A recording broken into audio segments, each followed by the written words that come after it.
The young man thoughtfully thought about what would happen if he disappeared and ended up in another world. He thought about how he would start living. He was surrounded by a sad working atmosphere. He works from morning till night and feels his body and heart hurt more and more. Arriving at the diner and ordering noodles, he picked up a plate of noodles and just started eating it, thinking that he doesn't know why he lives, because he doesn't even save money. And so, sitting at the station, full of fatigue, he understands that it is hard for him. Meanwhile, the last train arrived at the station. The people who were on the platform began to approach the train, and Itsuki Shinomiya was still thinking about the parallel universe and what would happen if he got there. He was thinking about the fact that he hadn't watched anime for a long time. He was thinking about the girls from there, and he imagined how he was with them, that he was also a hero. He thought about who he would be, maybe an adventurer or a hero. What would he do? What would he do? Thoughts about work prevented him from being happy. He didn't want to work and overwork himself anymore. He wanted to have fun, but he couldn't do it. Waking up from his thoughts, or rather from his thoughts, or rather from his dream, he saw that he was alone on the platform and the last train was in front of him. Jumping up from his seat, he ran to the train, which seemed to be waiting for him. Because it had not yet started moving, he managed to jump into the carriage and exhaled because he almost missed it. A girl greeted him. She knew his name and was glad to meet him, and the guy was just surprised and began to look at her. She looked like a goddess from anime. The girl smiled and told Itsuki that he would be sent to a parallel universe. He thought it was some kind of trick and did not want to participate in it. The girl began to ask him to stop, snapped her fingers, and Itsuki began to fall. The goddess wanted to send him to another world where he could start a second life. She wanted to give him something before he left, because he would need it there. She wanted to give him a skill. Cards appeared in front of Itsuki. He couldn't believe that his second life was about to begin. The goddess gave him a choice, and tried to assure Itsuki that it would certainly help him. The protagonist thought about skills and a parallel universe. He wondered if it was really so.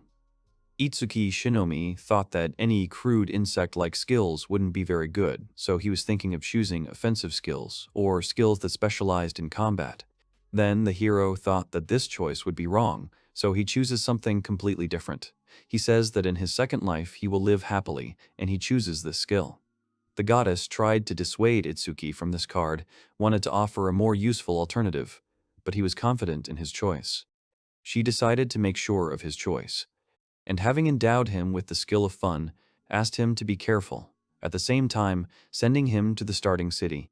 Opening his eyes, Itsuki found himself in another world. He immediately felt something behind him. There was a huge caterpillar. Itsuki immediately ran under the roar of the huge caterpillar. He thinks that the goddess has deceived him. Thinking that this is clearly not what he wanted, Itsuki stumbles and falls. But then someone shouted behind him to lie down, and behind him there was a loud roar of this caterpillar. Turning his head, Itsuki saw a guy with a sword. This guy was worried that he might not be able to help in time. He wanted to know who this guy was, and the guy in turn asked Itsuki if everything was okay.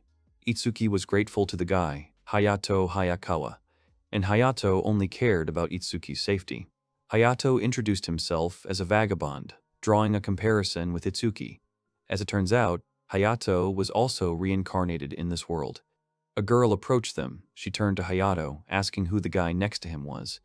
Itsuki introduced himself to the girl, a little embarrassed. There were 4 pretty girls standing in front of the guys. Itsuki smiled, and the girls started asking Hayato about Itsuki. The boy was lost in his dreams. He started thinking about his harem with these girls. In his dreams, they were almost naked, sitting around him and addressing him as a king. Itsuki's thoughts were interrupted by Hayato, who said that they were going to the city. Hayato started talking about Japan and felt nostalgic. One of the girls asked Hayato about Japan, and she thought it was his hometown. As it turned out, it was. Hayato asked Itsuki what unique skill the goddess gave him. Itsuki grinned and said that everyone would be surprised when he told them. Itsuki stretched out his hand and tried to summon pocket money with a satisfied face. A coin appeared in his hand. Everyone was really surprised. Itsuki began bragging that he earned a fixed amount of money per day depending on his level and didn't have to work. Hayato was a little embarrassed and asked Itsuki what he was going to do next, and Itsuki in turn continued to talk about his skill. He bragged that he could earn as much as he wanted. Everyone was confused except Itsuki, who continued to tell what skills the goddess had given him. While the group was discussing what to do next, the city they were going to was getting closer. Hayato suggested a guild. Itsuki liked it. Then it was suggested to take up alchemy, and he approved of the idea. They noticed a city approaching. They were riding along the road in a horse-drawn cart. Looking out of the cart, they saw a picturesque view. They were met by a high fence made of stone, and behind the walls was a large city. The boys began to enter the city with joyful cries. Getting out of the cart, Itsuki began to walk along the streets, looking at the inhabitants. His gaze stopped on two spectacular girls. He happily thought about how good it would be for him to live surrounded by such beautiful women. Finally, he came to the conclusion that he would live peacefully and happily because he had nowhere to rush. Itsuki realized that in this world his life had finally begun. On a not very busy street near a street restaurant, Itsuki ordered himself some beef shashlik. While eating the kebab, he looked at the map that Hayato gave him. Itsuki was looking for the Alchemist's Guild. He was curious about what would happen there. Itsuki also really liked the beef he was eating. Someone pulled Itsuki by the shirt. He turned around and saw a girl with cat ears. Itsuki thought that the girl was lost and offered his shashlik, and the girl was not going to refuse. The cat girl had a strange appearance. She was wearing almost no clothes and had a collar around her neck. A man ran towards them and asked the cat girl to stop. The man told Itsuki that she couldn't be fed without permission because she was a servant, and Itsuki was scared and didn't know what to do. He didn't understand how this little girl could already be a servant. Wasn't she too young for that? The man wanted to know if he wanted to buy his servant. As it turned out, he was a dealer in illegal goods, and his name was Yasus. Itsuki became serious and exclaimed in a rough voice that he didn't like it. After his words, he thought, Itsuki couldn't even imagine that there was such a thing here. The girl looked at him. Itsuki distracted Yasus with a big caterpillar, which of course wasn't there. And it worked. The merchant was distracted, and Itsuki gave his beef to the girl and asked her to eat it quickly. The merchant screamed again and asked her to stop. The girl quickly began to eat the shashlik, and Itsuki had already run away, saying goodbye and waving his hand. A two-story building rose up in front of Itsuki. It was the Alchemist's Guild. He stood in front of the door, looking at the building. Hayato warned Itsuki to make a guild card and keep it with him at all times. Itsuki remembered this and decided to come in. Standing at the threshold, he examined the room and made sure there was someone in the house. He went in, closed the door, and, embarrassed, apologized. In response, he was told not to be so stupid. In front of Itsuki sat an old woman with a phone. She was unhappy that Itsuki was noisy because she could hear him perfectly well. The woman, with the same displeased face, asked what he wanted in her guild. Itsuki was scared, even a little afraid. Beads of sweat appeared on his face. After gathering his thoughts, Itsuki told the woman that he wanted to join the Alchemist's Guild. Itsuki introduced himself and said that he got here thanks to Hayato. The dissatisfied woman remembered Hayato and said that he didn't have to bring a letter of recommendation. She had already heard of Itsuki and knew about his problems with the aristocracy. She said in a low voice that his name began with flower. This confused Itsuki again. The woman took out a card and handed it to Itsuki. He wanted to take it, but as soon as he grabbed it, he felt a heat in his hand. When the two hands touched, a fire burst out. Itsuki screamed. Seeing the fire on his hand, a card appeared from his hand. It was a guild card. The woman warned him that they didn't have any special exams since he had just arrived. Itsuki wasn't prepared for that.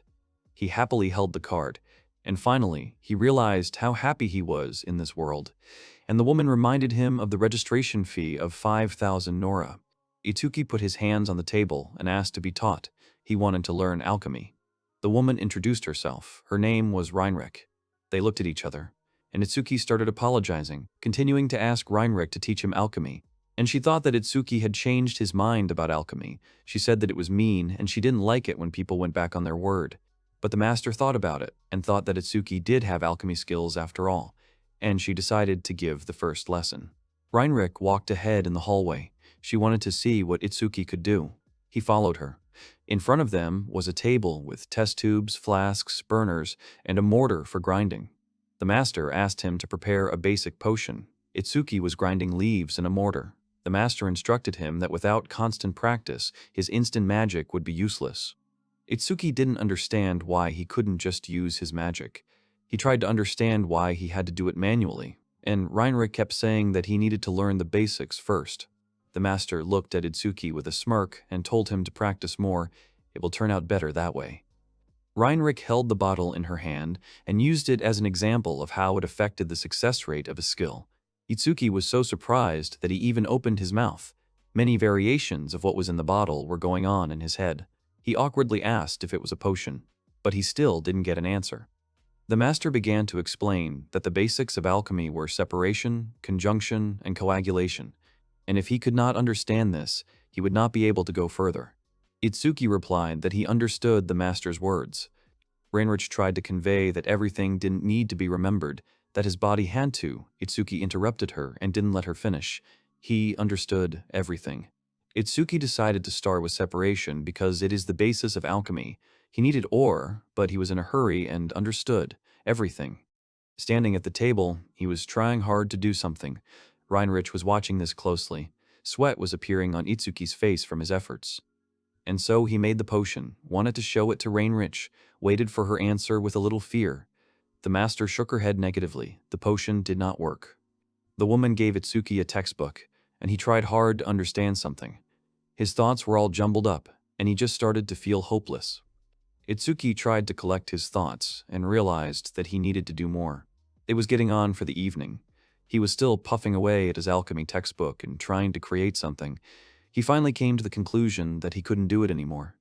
The boy was already completely tired. He couldn't catch his breath sitting on the floor. He simply didn't have the strength to continue. Reinrich noticed something with a smile. She discovered that Itsuki had made several good potions. The door opened and a girl with a basket appeared behind it. Her name was Reet. She was the master's assistant and lived in this house. Reinrich asked Reet to cook something for Itsuki because he was completely exhausted. Greedily eating the freshly prepared food and slurping with pleasure, he did not notice at first how he was addressed. The master asked for a break as they needed to talk. With his mouth full, Itsuki glanced to the right. There was Reet holding 2 cups of tea. He awkwardly began shaking his head and thanked her. He was clearly embarrassed. The master sipped some tea and asked him to listen to her while Itsuki ate. She realized something while he was practicing. Reinrich took another sip. She looked serious, and then her face changed. She said with a little smile that he shouldn't work here. Itsuki was taken aback. His mouth gaped, and the spoon that was heading towards his mouth hung in the air, and the master was angrily surprised by his face. But she still decided to rent a bed for him so Itsuki could stay. The only thing is that Reinrich will later set a price for the accommodation. The guy was surprised. He did not expect that he would have to pay for the accommodation. The woman said that she would go to the Adventure Guild tomorrow to sell his potions, because she guarantees the quality. Itsuki was surprised again because his potions weren't good enough to put up for sale. The moon has already risen in the sky, the stars are shining brightly, and in the guild house, the conversations are still going on. Itsuki was offered a low-class room because they are cheap, and he has almost no money anyway. Therefore, his potions will be sold. Morning came. The city was slowly waking up, but cries for help were heard in the streets. A woman was calling for help. Her luggage was stolen. She asked to stop the thief, but he hid in the crowd. People turned around in fear at the screams, and they realized that a theft had occurred. The thief ran down the street holding a knife in his hand, shouting at everyone to get out of his way, otherwise he would kill those who stood in his way. But there were 2 girls standing in front of him. He was about to swing the knife, shouting that they were getting out, but one girl gave a sign to the other, whose name was Sorte. She fleetingly grabbed the handle behind her back.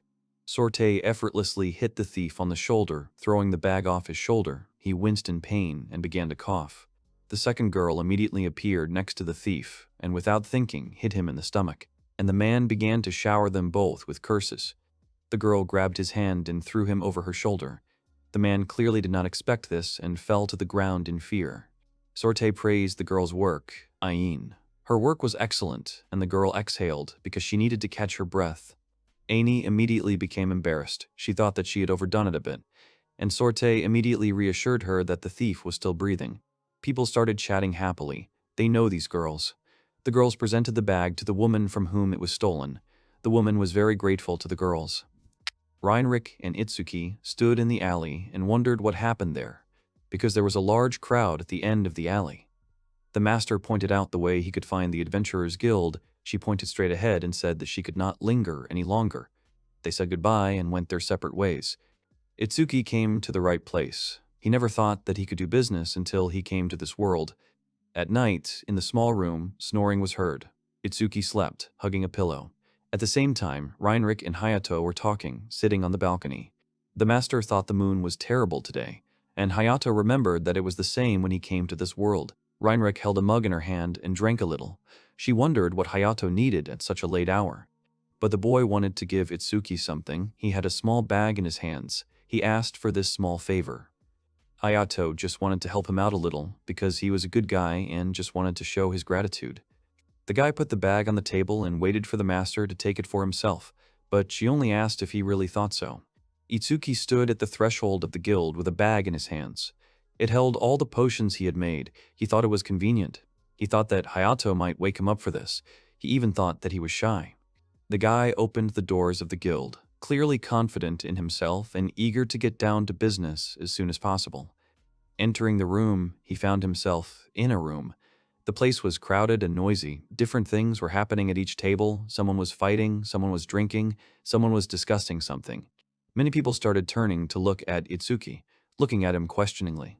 He was like a black sheep among people who had seen a lot. He smiled awkwardly, sweat appeared on his face from embarrassment. He greeted him, stumbling a little. Itsuki's face darkened, and he thought that this was a terrible place. And he repeated a little paranoidly that he didn't care. He felt strange, surprised looks as he passed the tables. He had a bad feeling about this. The people sitting at the tables were whispering. They were discussing the bag hanging on his belt. The people realized that he was from the Guild of Love Spells. Itsuki noticed the girl standing behind the counter, and he thought that she could help him. She had a cute appearance, and she asked him with a smile if he needed anything. The girl embarrassed Itsuki. She leaned cutely on the counter, supporting her cheeks with her hands. He began to stutter and tried to say what he wanted. Finally, he said that he wanted to sell potions and, without finishing the sentence, reached for his bag. Itsuki began to display his potions and filled the entire counter with them. He wanted to buy as much ore as he could and asked if it was possible. The people at the tables were talking. They saw the potions and their words before were confirmed. The man snorted discontentedly that they would sell expensive potions again, from the negotiations behind their backs. Itsuki felt awkward. He was embarrassed by the atmosphere, which was tense for a reason. The girl examined the potions and came to the conclusion that all these potions were of rather low quality. A male voice was heard behind Itsuki, addressing the girl at the counter, "Farrier." Both of them looked at the man. The man approached the counter and continued his conversation with the girl, smiling. He was interested in potions of good qualities. The man suddenly raised his hand and hit Itsuki on the head, asking if he knew about it. Itsuki was so surprised by this turn of events that he hit the potions with his body. They began to fall to the floor, each prepared potion shattering with a clatter. Itsuki, almost lying on the counter, looked at the shards and spilled potions on the floor. Laughter echoed throughout the room. They shouted at him that he deserved it, that he was a man from the Love Spell Guild. They didn't want him selling potions here at all. Itsuki was lost in thought. He had worked so hard to make them. He was thinking so fast and frustrated. His work, his potions, why was he from the Love Spell Guild? What were these people even saying? He recalled Master Reimrich's words that he had made good potions. He was already starting to be filled with anger. The man who had hit Itsuki swung at him again, calling him names and wanting to know what he would do now. Laughter rang out in the hall. He jumped up in rage and knocked the man's hand away. Itsuki turned to the man. He offered to fight him. Farah raised her hand and asked in a frightened voice to stop, asked that they not fight here. The man turned to Itsuki and offered to play. He had a smirk on his face and a saber in his hand. The guy was furious. He stood ready to fight. He was worried about the question, what was wrong with this bald guy? Itsuki raised his fist to punch, his fist filled with strong feelings as he destroyed his potions. He wanted to beat everything out of him. A female voice rang out. Aine appeared between them. She stopped the saber with her sword and the fist with her arm guard. Aine was angry. She looked at the man angrily and asked him what he was doing. The man and the other people in the room were very surprised. He began to stutter a little, so he lowered his sword. Itsuki was also surprised by Aine's appearance. Then he was grabbed by the arm, which hurt him. It was Sorte, who asked him to take his hand away. In the crowd between the two fighters stood two cute girls from the Scarlet Frontier. Itsuki thought about it. It was the first time he heard this name. He remembered that he saw her yesterday. Having looked at her closely, he realized how beautiful she was. Here the guy collected his thoughts and decided to clarify the situation regarding the recent incident. He explained that he was not from the Love Spell Guild, but from the Alchemist Guild. The people in the room stood there in confusion. Then Itsuki took out the guild card and showed it to everyone, and the man pointed to the bag. The man was surprised by what Ain said. She felt sorry because it was their fault that there was a misunderstanding. They didn't want to cause trouble for the Alchemist Guild. Itsuki was serious now. He didn't think it was a misunderstanding. He thought the man was to blame for not believing him at first and for breaking the potions. Here, Sorte slammed her hands on the table, which surprised the guy. She didn't think it was gratitude to Ain for her help, and Ain tried to stop her. Then the girl approached Itsuki and said that it was not his fault. She decided to compensate for the destroyed potions, and asked for forgiveness, which confused him. A woman appeared in the doorway, assessing the situation in the room. Everyone in the room turned around and Reinrich was standing there. She angrily asked to listen to her. Since they destroyed their product, she would not let it go like this. Itsuki was also surprised by the master's appearance. She asked to speak to the guild master and turned towards the guy she wanted to talk to. Itsuki approached the master and apologized, because it was because of him that the potions were destroyed. To which Reinrich replied that everything was fine and he did not need to worry so much. Reinrich didn't blame him. She blamed the people who did it, but Itsuki believed that he was also involved, to which the master confidently told him not to blame himself. The woman smirked and winked, saying that it was not he who should be tearing his hair out, but they, and Itsuki thought that it was easier to say, "Don't be sad," than to do it. Reinrich said that the Alchemist Guild would no longer deal with them, which left everyone shocked, to which the Adventure Guild master tried to dissuade her, because they did not want to buy potions from the Love Spell Guild. The man with the sword started making excuses. He should have checked his identity before attacking. He started apologizing too. Ferrier was just trying to apologize like everyone else. But the master was adamant. She rudely addressed Aina. She tried to defend the honor of her student because he put his whole soul into preparing his potions. She wasn't going to tolerate such antics. She wanted to know what they were going to do now. Everyone was already sitting there, scared. But Reinrich continued. Because there was a letter of recommendation from Hayato, she was sure that they knew what it meant. Everyone, as soon as they heard the name of the Dragon Slayer hero, they were simply horrified. Itsuki wondered in his mind if this was the Hayato he knew. He would never have thought that he was such a celebrity here. The Adventurers Guild Master understood everything, and those who caused the problem will be punished. And the man promised to pay 1 million Nora for the potions. Reinrich wasn't sure she heard it right. She thought they must have made a mistake, because the number they had said only had 1 digit. Sorte wanted to know why they had to pay such an exorbitant amount of money. Itsuki also thought it was too much. But the master defended the rights of the student, and Hayato stood by Itsuki. She was already tired of this, and no one understood. Itsuki tried to stop the master, because it was no longer clear who the victim was, and Reinrich told everyone to be silent. And Sorte tried to reason with the master so that she would listen to her student.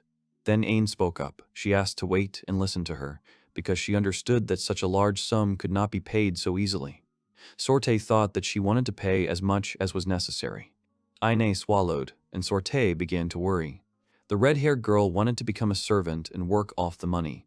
Everyone was very surprised. Aine asked Reinrich to calm down, which surprised her. Itsuki asked what she meant.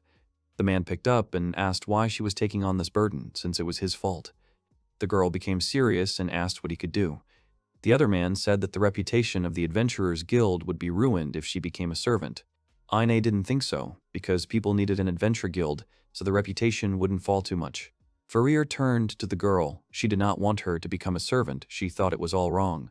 But Aine said that everything was fine, and hubbed Ferrier. Everything would be fine with her. Itsuki approached Reinrich and asked why she did it, since the situation was somehow wrong, to which he received the answer that it was just the girl's own decision. Sorte shouted that she would not accept this. Ain tried to calm her down. But the girl did not calm down and said that because of the destroyed potions, her friend had to become a servant. Ain repeated that she would take responsibility. But Sorte was absolutely against it, because what would happen to their adventures? But the girl could take care of herself, and the cat girl asked who will take care of the people if she leaves. Aine asked for leniency from the alchemist. Itsuki wanted to ask the master for help, but she indicated that she would not help him. Itsuki was lost in thought and denied everything, because he came here for a carefree, childish, happy life. First a giant insect and then a servant. What should he do with her now? Finally, he refuses. Ain was surprised and wanted to know the reason, and he answered that it would just be a headache. Itsuki said that he doesn't see servitude as a solution to the situation. After all, he is safe now thanks to her, so he can't make his savior a servant. He asked not to worry. If anything, he will explain everything to Hayato. He makes more potions, because he already said that everything is fine. Aine asked him to wait, but Itsuki said it was okay. An argument broke out. The girl was confident in her strength, and she would be useful. And he did not want such a beautiful girl to become a servant. The girl was confused by his words. She? A beautiful girl?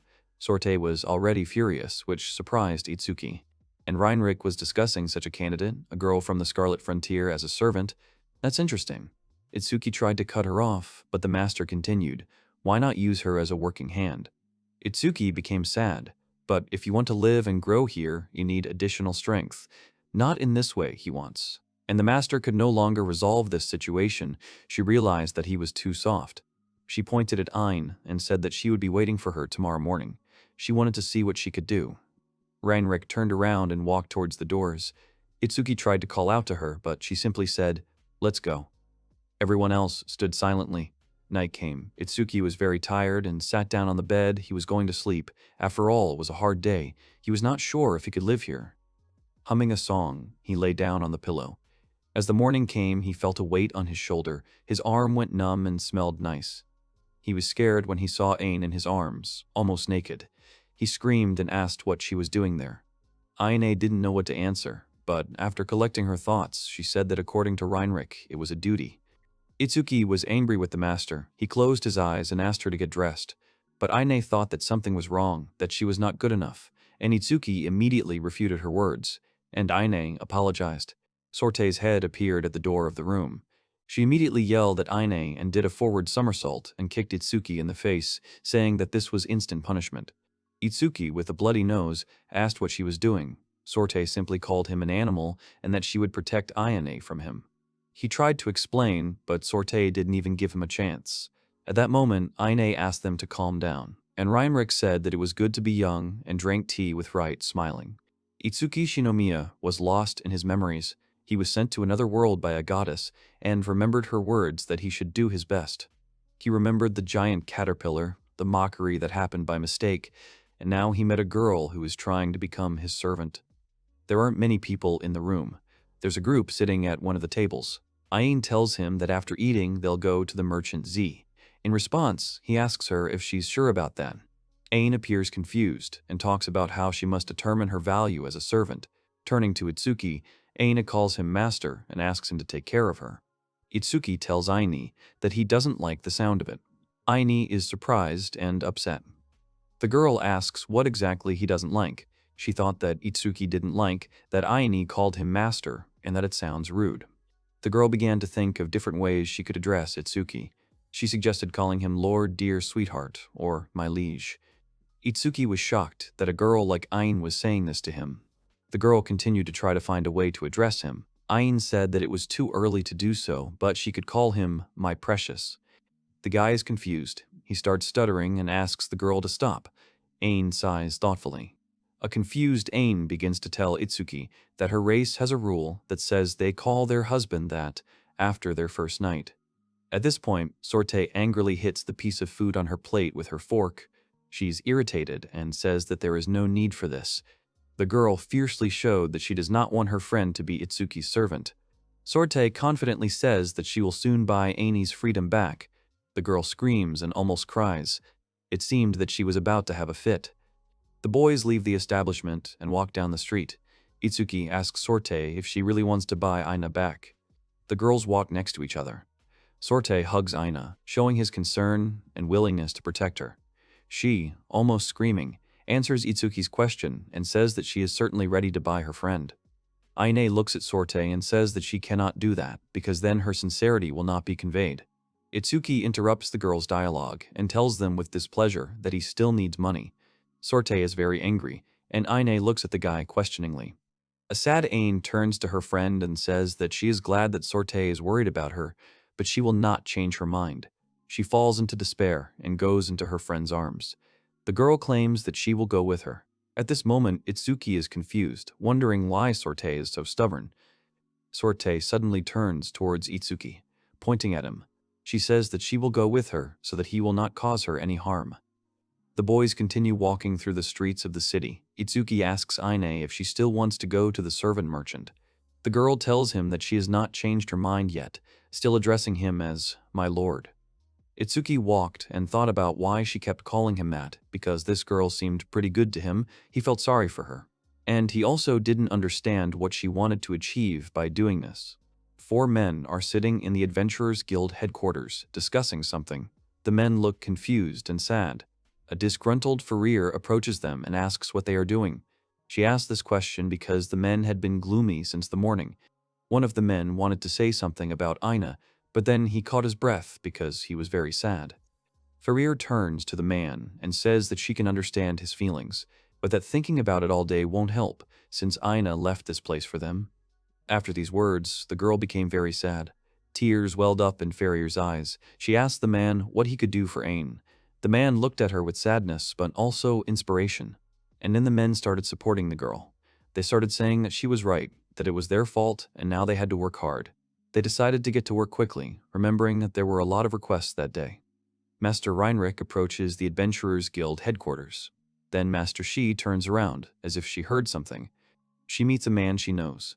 He tells her that it has been a long time since he last visited a gun shop. The gunsmith asks him about his life. He tells her that he is doing quite well. The man tells her that he heard that she has a new student, and he asks if it is true. Reinrich tells him that it is true. In response, the man says that it is wonderful and asks if he is good at teaching. Itsuki and the girls arrive at the place they were heading to. Itsuki says that it's quite an interesting place. The guys are surprised by the beautiful mansion they found themselves in front of. The 2-story building looked magnificent. It resembled some kind of palace. Itsuki tells the girls that he thought the mansion belonged to an aristocrat, but it turned out to be a merchant's servant's house. The young man admires its beauty. He knocks and enters the mansion. A beautiful girl appears in front of him, invites him in, and apologizes for the wait. The girl looked so beautiful that it seemed she was a real princess of this palace. The girl assumed that Itsuki came to her from Reinrich and invited him to follow her.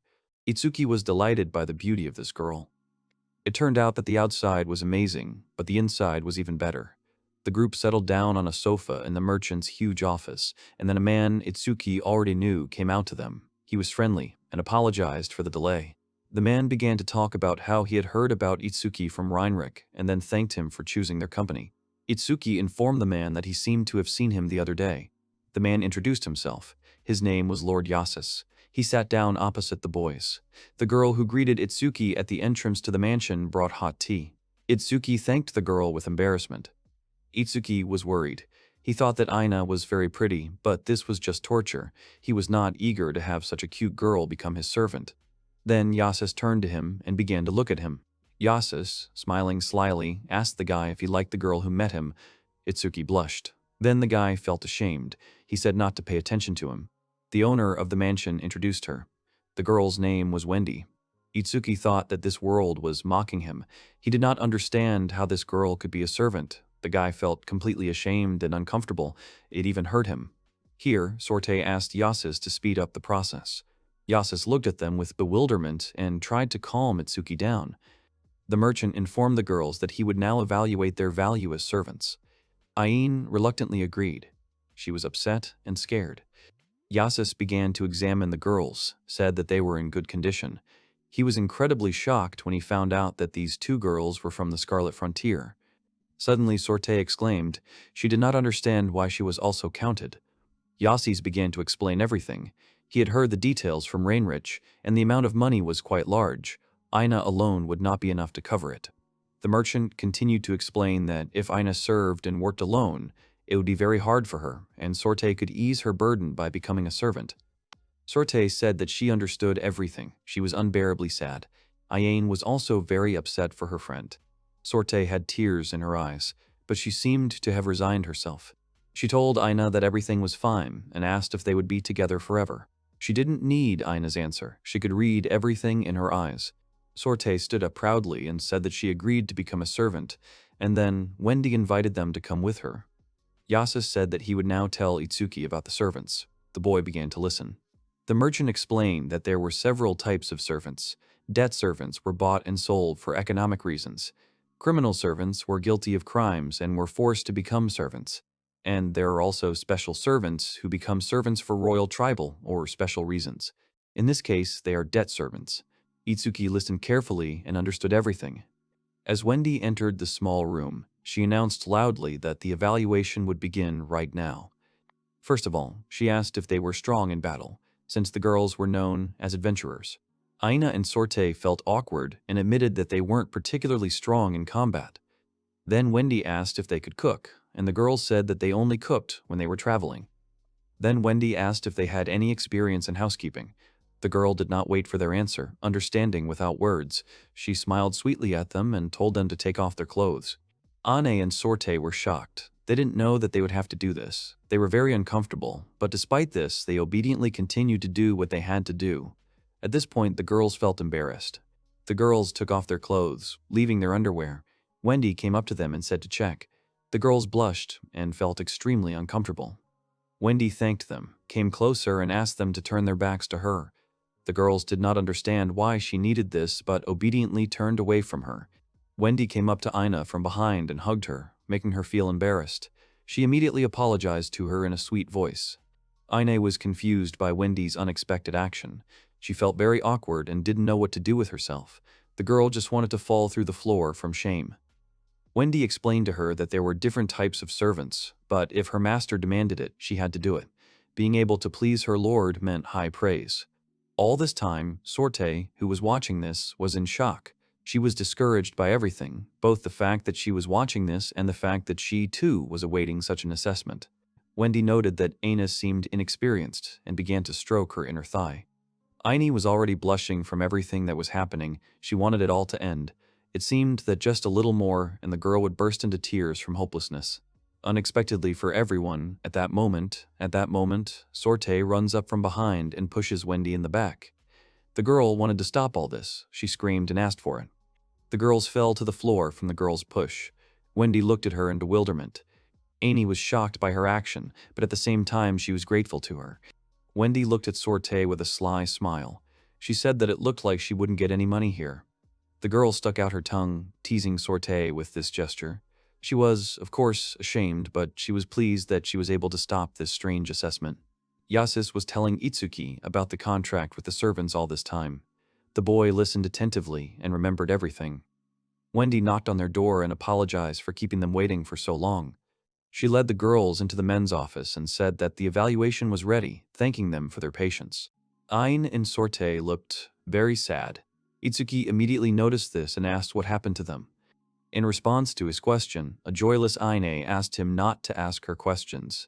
Itsuki did not understand why he should not ask questions and asked what the reason was. In response to this, Sorte exclaimed. She pounced on him with screams and reminded him that Ain had asked him not to ask any questions. But Itsuki still did not understand what was happening. A confused Yasis starts looking at the paper on which the girl's evaluation is written. A confused Ain looks at Yasis while he announces the results of her evaluation. It is obvious that the girl is worried. Then the merchant begins to announce the results of the second girl. Sorte is irritated and dissatisfied. Yasis tells Itsuki that both girls are capable of fighting, but they cannot do housework. The merchant says that Ainia's results are correct and asks if one of Sorte's results is actually negative. Wendy confirms this and begins to talk about her. She says that the girl is an adult from the tribe of wolf people, but still underdeveloped. Sorte felt ashamed. She did not like the fact that Wendy was talking like that. She believed that it was none of their business. Here, Wendy began to tell about how Sorte performed the sexual intercourse assessment. The girl was completely embarrassed. She did not know what to do with herself. Wendy came up behind Sorte and hugged her hips. Sorte screamed, asking her to stop this. Wendy continued hugging Sorte, changing the position of her arms.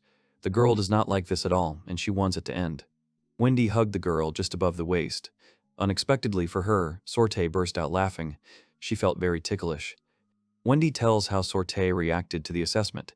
Explaining that it would be hard for the partner, Yasus calmly listened to the girl. And Itsuki at that moment was surprised to himself that she turned out to be a wolf, because he thought Sorte was a dog. Wendy announced that the assessment had now reached the amount of compensation for the esteemed client. Aine's value was 6 million nor, and Sorte's was 4 million nor. Yasus suggested that they start the contract ceremony quickly. He invited everyone to form a circle and fold their hands. The guys obediently agreed and did everything as he asked. The boys folded their hands and asked the merchant if they were doing everything right. Yasis replied that everything was right and then suggested they begin. The drawing they were standing on lit up, the back of their hand lit up, and then a drawing of a coat of arms appeared there. Itsuki's palm was glowing. He was wondering if the ceremony was over, to which Yasus said that the contract had been successfully concluded. The girl's palms were also glowing. The merchant began to explain that the contract was strong because it bound the relationship with the help of a skill.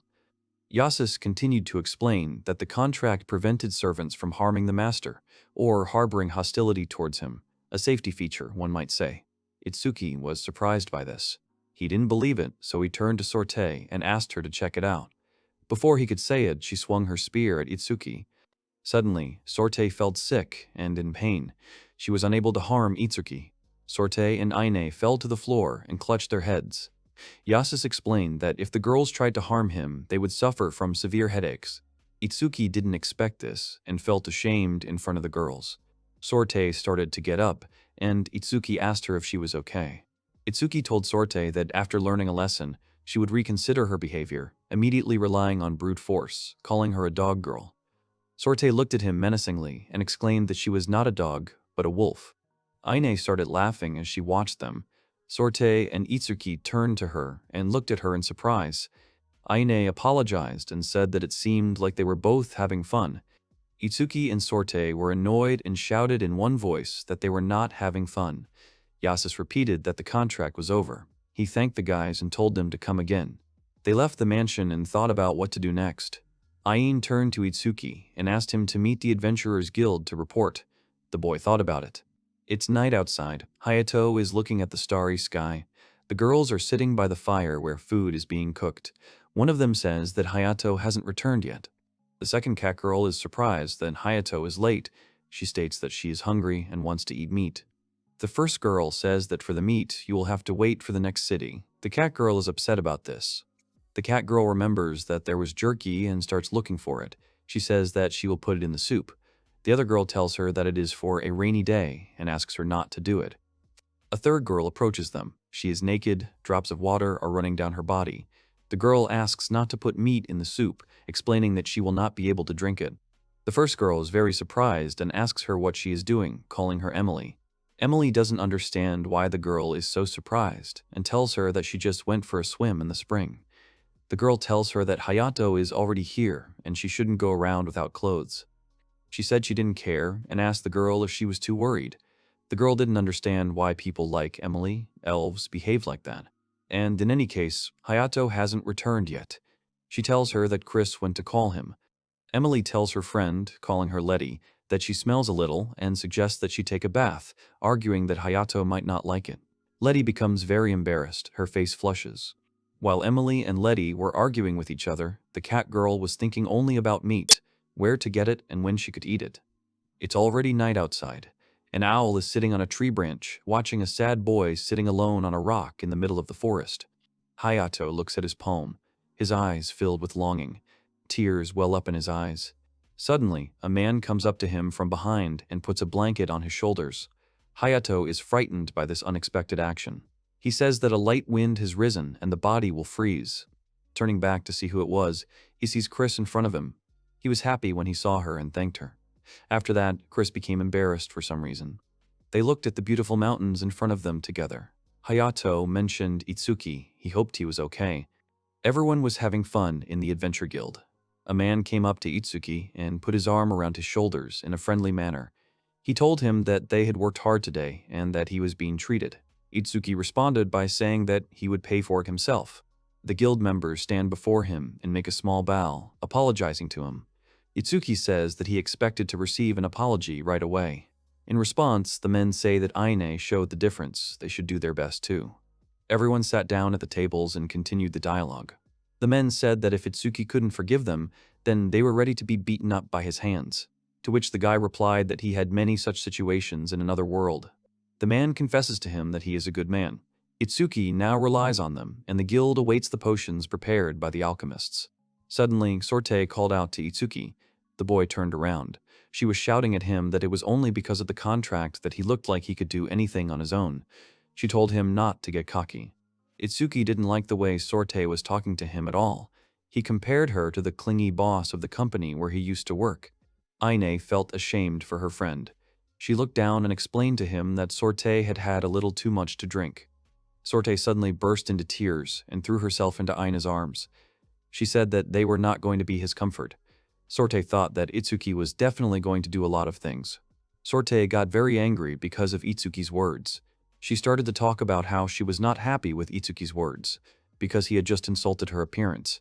It seemed like Sorte was about to explode from anger. She told Itsuki to apologize to him. Itsuki said that he wasn't going to do anything with the girls as servants. Sorte didn't believe him and assumed that he was just saying that. Itsuki suddenly became angry at this. He said that he was tired of this kind of relationship between the top and the bottom and asked not to say absurd things. Aine and Sorte were surprised by this answer. The men called Itsuki to join them again. The boy agreed and went to them. The girls were left alone. Sorte was still gloomy from her conversation with Itsuki. She told Aie not to fall for that. In response, Aie simply agreed with it. Sorte took a few more sips from her mug. Tired, Sorte laid her head on the table, telling Aina that she was easy to do such things. Meanwhile, Itsuki and the men continued to have fun and relax. Aine thought about Sorte's words and confirmed them. She looked mysteriously towards Itsuki and continued to think. Itsuki was still having fun with the men. He exclaimed that the other world was cool. Everyone agreed with him. One of the men approached Itsuki and said that he had done such a luxury, then asked if everything was okay with the payment. Itsuki replied that they should not worry and would now show them his skill. Itsuki suddenly raised his hand, palm up. Suddenly, a coin flew out of his palm. He caught it and showed it to everyone boastfully. The men were very impressed. Itsuki proudly showed everyone the coin and told them to get him a drink. The guy climbed onto the table and continued to brag about his skill, laughing loudly. One of the men said that Itsuki had a silver coin. The other was surprised that it was the only one. The men asked how many coins Itsuki had now. Ferrer asked the men if it was okay to pay for it with their money. The men were confused by everything that was happening. Itsuki was still having fun. That night, the full moon shone in the starry sky, illuminating what seemed to be the entire city. The fun at the Adventure Guild headquarters was already over. The men fell asleep right at the tables. Itsuki was almost asleep too, but then thoughts came to him. He thought about how he had met different companies when he got to another world. He remembered the big fuss that had happened. He thought that the second life was not so bad. His measured life began from here. Itsuki remembered all the people he met on his way after being reborn. He did not understand how he died. He thought about the fact that, for a number of reasons, he began a second life. He knocked on the door of the Adventure Guild headquarters and wished everyone there a good morning, saying that he was from the Alchemist Guild. The men turned and looked at him, greeted him, and asked if he was delivering potions. Itsuki confirmed this and then said with disapproval that they were drinking again. The men explained that there hadn't been any big requests lately, but there definitely were some for Scarlet Frontier. The guy looked at him questioningly. Itsuki thought again. He thought about how, for some reason, he now had servants from the Scarlet Frontier, female adventurers with amazing skills. He remembered how Aine said that she would become his servant and work off the money, and how Sorte was indignant that because of some broken potions, she had to become a servant. How the servants help him gather materials for alchemy. They are both busy with the work of adventurers and helping him. He remembered how Sorte was angry with him, saying that she would quickly pay off the debt and then bite him. His diligent studies in studying alchemy, such as making his own potions and accessories, he can now make recovery potions up to the intermediate level. He remembered that the level was increasing normally. The work was also being done in its own way, that he was not worried and was not in a hurry. He would develop little by little. It was morning. Itsuki had just woken up. He walked to the window, shaking his head, and began to think about what he should do today. Then he suddenly perked up, raised his hand up, and cast his spell, using his pocket money. As usual, a coin flew out of his palm. He caught it and squeezed it in his hand and was pleased with his dexterity. Itsuki thought that his unique skill, pocket money, had also leveled up. It was now level 2, a one-time receipt of 10 times the original amount. He began to receive 1 gold coin. He thought that if the human's pocket could afford it, he would do only one thing. Itsuki was inspired. He planned to have fun today. Itsuki thought that when he came to the other world, he intended to take his time, but he worked without stopping. Seeing Reinrich's face in the dark alchemy room, he remembered how she made him work hard. He thought that he was tired. He thought about how he still didn't know this city of Einzile. Then surely there must be places where one could have fun with beautiful girls. He wondered if it could be said that this was a trading city. Itsuki ran down the city street. He was in a very good mood. He shouted, warning everyone to expect entertainment, said that he would do it. Itsuki took a hot dog that looked delicious, sat down on a bench, and suggested thinking. He wanted to replenish his strength first. If you think about it, he doesn't know the area at all except the route to and from work. While Itsuki was eating, he thought about how inconvenient it was to have a city map and wondered where he could get one. Suddenly, he noticed something and looked around. In front of him, Itsuki saw Yasis and Wendy. The man immediately recognized his client, and the guy greeted him. Wendy reminded Itsuki of her name and wished him good morning. Itsuki admired her beauty and thought what a delight for the eyes in the morning, then wished her good morning in return. Yasis turned to Itsuki and asked if he had been out since early morning. The guy said that he had a day off today and wanted to tell him that he was going to have some fun, but changed his mind. Instead, he went out to do some shopping, but he wasn't very familiar with the city. The merchant listened to the boy and told him that Wendy could show him around. Itsuki wasn't expecting such an offer of help. Yasis told about how he heard that Itsuki had recently arrived in their city and had various concerns. The merchant asked Itsuki if he wanted to heal his daily fatigue with Wendy today. Wendy noticed Itsuki's strange reaction and thought that he was not satisfied with her. Itsuki was at a loss, as he had never even dreamed of such a thing. He began shaking his head and denying Wendy's words. She turned to Itsuki and said that in that case he should take care of her. Itsuki happily agreed. Itsuki began to tell Wendy about his plans for the day and that the first thing he wanted to do was buy some new clothes. They came to a clothing store and the guy started picking out clothes. The first thing Itsuki did was try on a beautiful tailcoat and asked if it was too bright. Wendy disagreed and said that it suited him very well. The girl realized that Itsuki was not impressed by the suit and offered him to choose other things, to which the guy agreed. A girl came up to the guys from behind and called out to them. Wendy turned around and looked at her questioningly.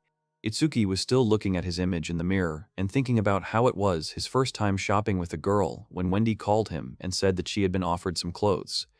Itsuki looked at her with interest. The girl looked amazing in her new look. The girl who approached them asked Itsuki if he wanted to buy this outfit for Wendy. The salesgirl expressed her opinion by saying that Wendy suits the outfit very well and that she is quite a pretty woman. Itsuki was delighted by Wendy's image and even became embarrassed. Wendy waited for the guy's answer, but he was staring at her. Itsuki was shocked by her beauty. He turned to the seller and told him to wrap up the outfits. The girl thanked him, reminding him that Itsuki also had to buy clothes. Wendy was very embarrassed. She apologized to Itsuki for having to buy clothes for her too, but he was only too happy to buy her a new outfit. After all, his clothes were on sale.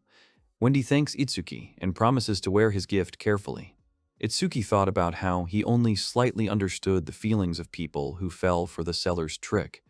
Suddenly, the girl said that it was her turn. The guy did not immediately understand what she was talking about and looked at her questioningly.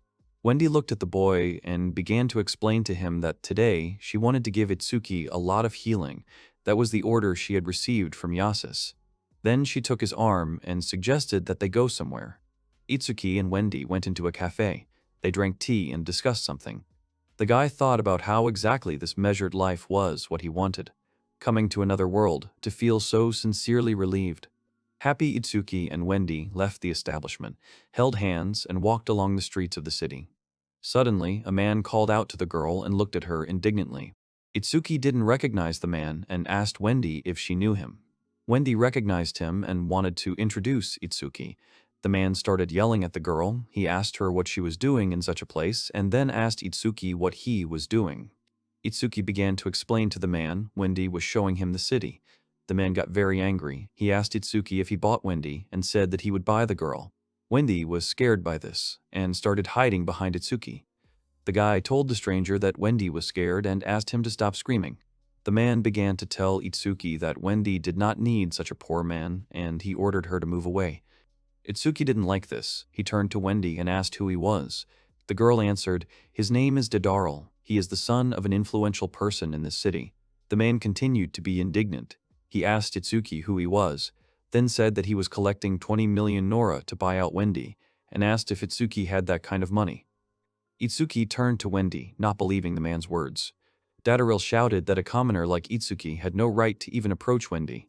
He then ordered Yasis to be called, while his assistants asked Dadaril to calm down. Itsuki didn't care about Dadarl's words. He hugged Wendy and confidently said that he would protect her. Dadaril and his assistants were shocked by Itsuki's words and actions. Aine and Sorte walked along a forest path and discussed the fact that they had gathered a very good harvest today. Sorte turned to Aine, saying that she was annoyed that even though they had collected so much stuff, they still took it all to Itsuki. Aine replied that there was nothing she could do about it, since that was the contract. Aine said that if they didn't collect materials, it would be a hindrance to Itsuki's work. Sorte replied that Itsuki, even if he wasn't working, was reaching out to a woman somewhere under her nose at that time. Itsuki confidently shouted that he was Wendy's master now. Dadaril was very annoyed. He couldn't believe it. Wendy ran into Itsuki's arms and started apologizing to him. She felt guilty about everything that happened. Wendy suddenly pulled away from him. Itsuki got scared and asked if he had pressed her too hard. Dadaril continued to shout aggressively at Itsuki, repeated that he had no right to touch Wendy and thought that Itsuki was going against him. Itsuki did not care about his strong emotions. He was completely unperturbed. Dadaril was surprised by Itsuki's reaction. And Itsuki repeated again that he didn't care because he was already used to such people. Dadaril exclaimed that Itsuki would regret disobeying him, and Dadaril would never forgive him. Dadaril said that he would not give Wendy to anyone, to which Itsuki replied that he would not give Wendy to a man like him. There was great tension between the men when suddenly Wendy addressed Itsuki. Itsuki turned around and looked at Wendy questioningly. She asked if he was going to buy her. Itsuki did not expect such a question. Dadaril looked at them disapprovingly when suddenly a man approached them, recognizing Dadaril. In front of them stood Yasis, who recognized Itsuki. Dadaril was glad to see Yasis. He asked him for an explanation. Yasis asked Dadaril if he was really ready to buy Wendy by paying 120 million Nora for her. He was not ready for such a question, and without answering it, he asked who Itsuki was. Dadaril also asked why Wendy was with Itsuki. He thought the guy had bought her. Yasis explained everything to Dadaril, but he did not believe the merchant's words. Yasis said that he was telling the truth. Dadaril felt awkward, and Itsuki didn't understand what kind of person he was. The guy even thought that the man looked like Rainrich. Dadaril said that he would buy Wendy out anyway, so Itsuki shouldn't get close to the girl. Yasis reluctantly agreed with Dadaril, and then turned his gaze to Itsuki. Yasis suggested that they compete with each other to determine who would get Wendy. Itsuki was shocked by the merchant's suggestion. The girls came to the alchemist's headquarters and were met by Reinrich. The master asked how the girls were doing. Aine asked Reinrich where Itsuki was now, to which she replied that Itsuki had locked himself in the back room. Sorte pushed the door with her foot and warned that they were coming in. Aine was surprised by her friend's action. The girls entered Itsuki's room and said that they had brought a batch of materials. The tired boy thanked them. Suddenly, Sorte noticed something on his desk. Sorte noticed the jewelry Itsuki had made. She was surprised by the amount of it. Aine asked Itsuki why he needed so many accessories. Sorte looked at the jewelry with admiration. Itsuki began to explain everything. Sorte took a deep breath and started yelling at Itsuki. The boy and Aine were scared by how loud it was. Itsuki asked Sorte not to shout so loudly, but she continued. She said that Dadaril's father was one of the influential people in the city, and it was impossible to quarrel with him. Sorte said that it was difficult to escape from him. Itsuki fell into despair, and again asked the girl not to yell at him. Sorte called Itsuki reckless, because he only acts under influence. The boys continued to quarrel. Aine then spoke to them, and told Sorte to stop screaming, explaining that Itsuki did it to save a woman. Sorte replied that Itsuki did it because Wendy was simply the servant merchant's most beautiful woman. Aine began to apologize to Itsuki, saying that she said it without any malice. Aine said that she and Sorte had agreed to show Itsuki around the city soon, but they had been beaten to it.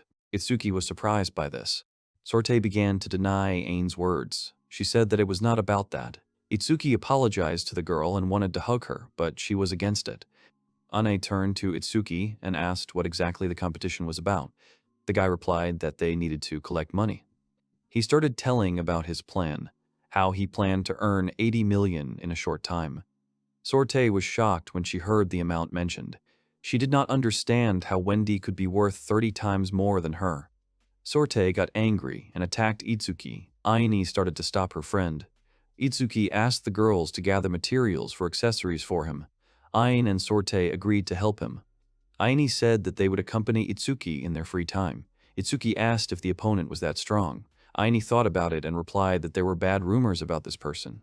Itsuki said that during this time he was counting on the girls, and he would be selling potions wholesale to the Adventure Guild. Aine couldn't believe that he was willing to sell potions in such a difficult time. Itsuki replied that there was such a promise. The girls said that he was very kind. The girls were about to leave. Sorte still couldn't calm down. She said that she would hunt and gather. Itsuki wished them a safe journey. Wendy sat in the room and thought about something. She remembered telling Itsuki that she shouldn't agree to the competition. Itsuki didn't understand why she was so worried. He said that everything would be fine and patted her head. There was a knock on Wendy's door, and they asked permission to come in. Yasus was standing in front of her. He asked how the girl was feeling. Wendy replied that there was no reason for it to be good. She didn't understand why he would offer Itsuki such a competition. Yasus said that he wanted to apologize for using her, but the current circumstances would be a good outcome for both of them. Wendy sat on the bed and talked to Janice. The current circumstances were certainly suitable for the right direction, so Janice asked not to worry. The girl was a little angry. It seemed to her that Yasus wanted to sell her at a high price to Mr. Dataril. After all, she is a special servant and has the privilege of choosing her master herself. She felt like he was going to convince her to give up her privilege with this competition. They glared at each other, and Janice wondered if she had had fun today.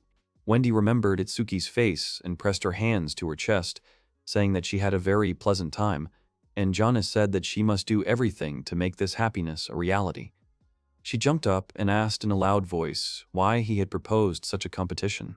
She was amazed at how 80 million burrows could be collected in 1 week. Yasus softened and thought that Wendy thought it was impossible for him. He immediately assured her that this client was not the type to leave her easily. Wendy was embarrassed, but he smiled.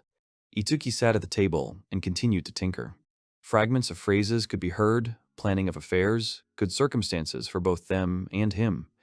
Holding the hammer in his hands, he exhaled and felt that his hands were numb.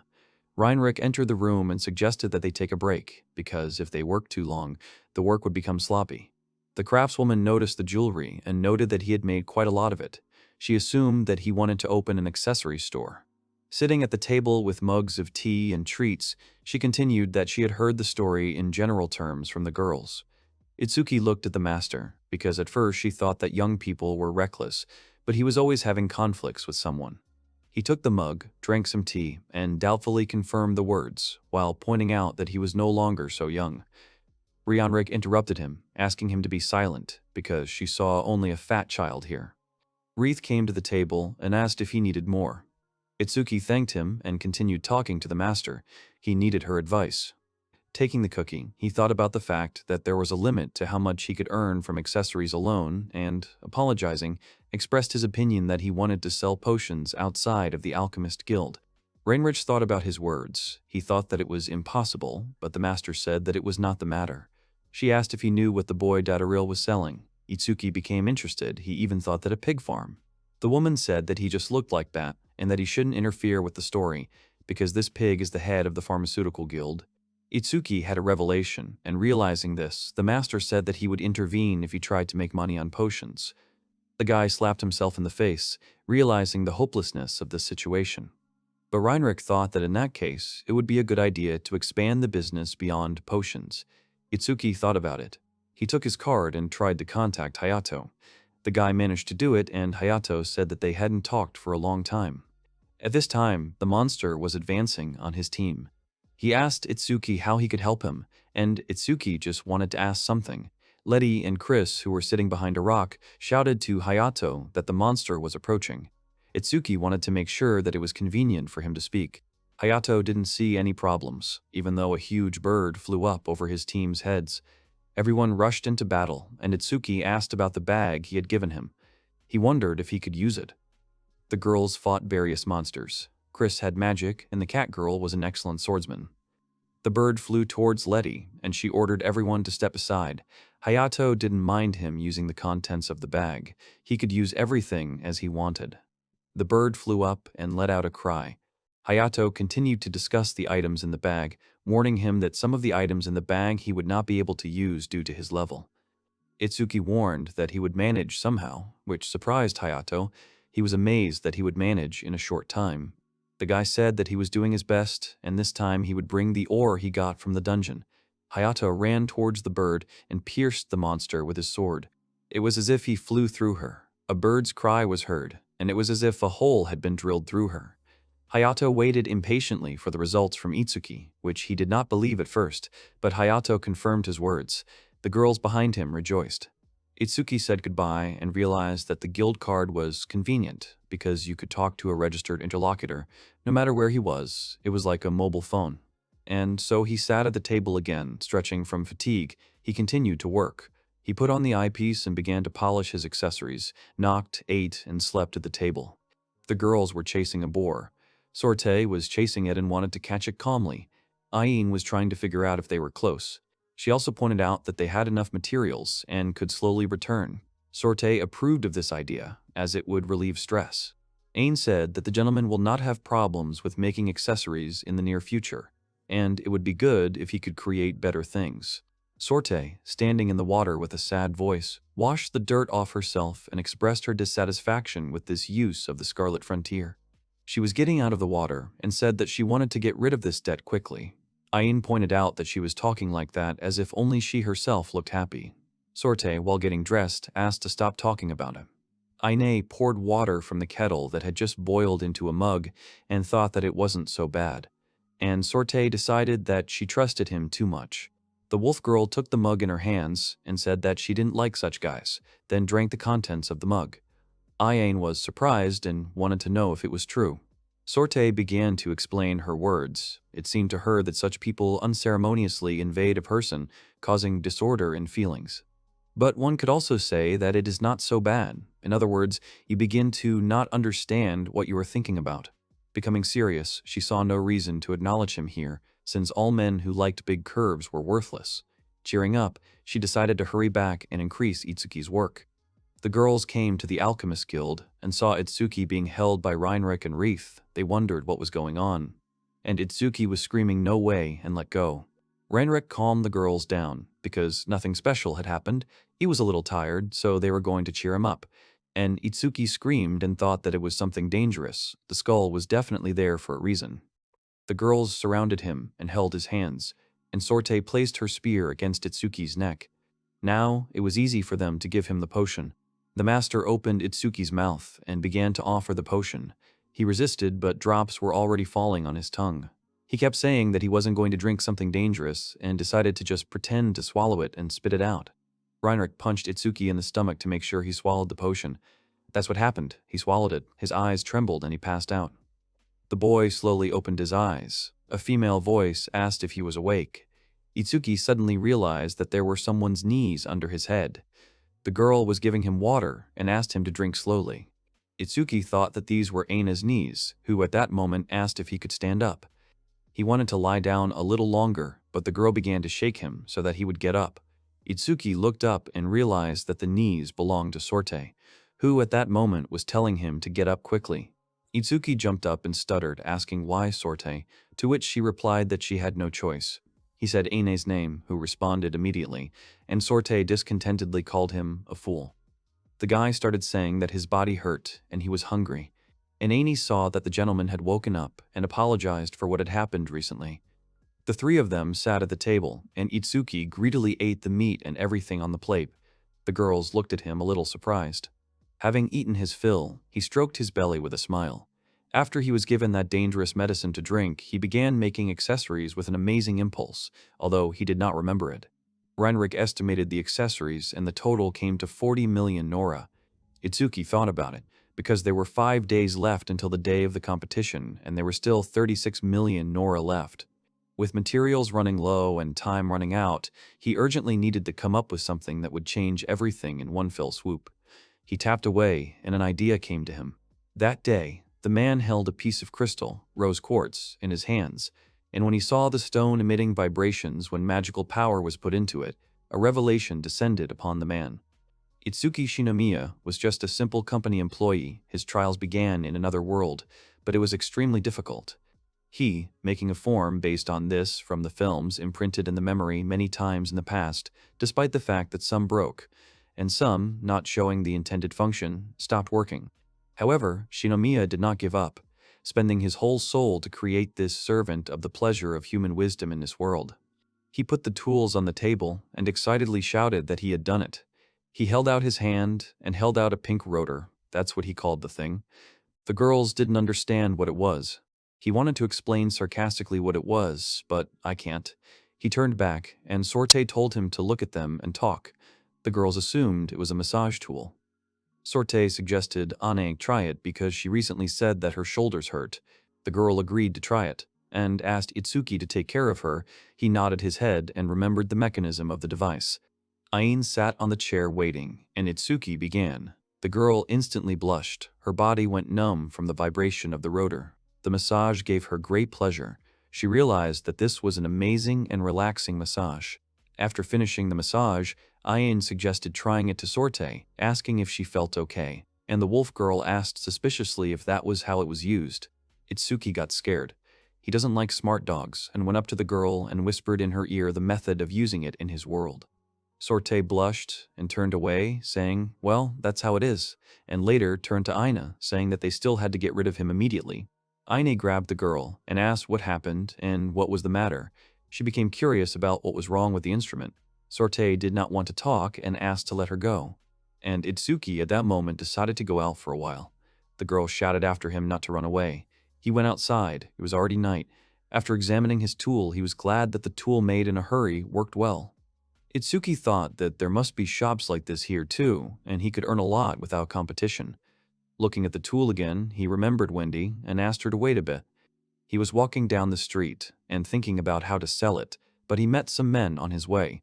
They looked at each other. One of the men tripped Itsuki and he flew into the masonry.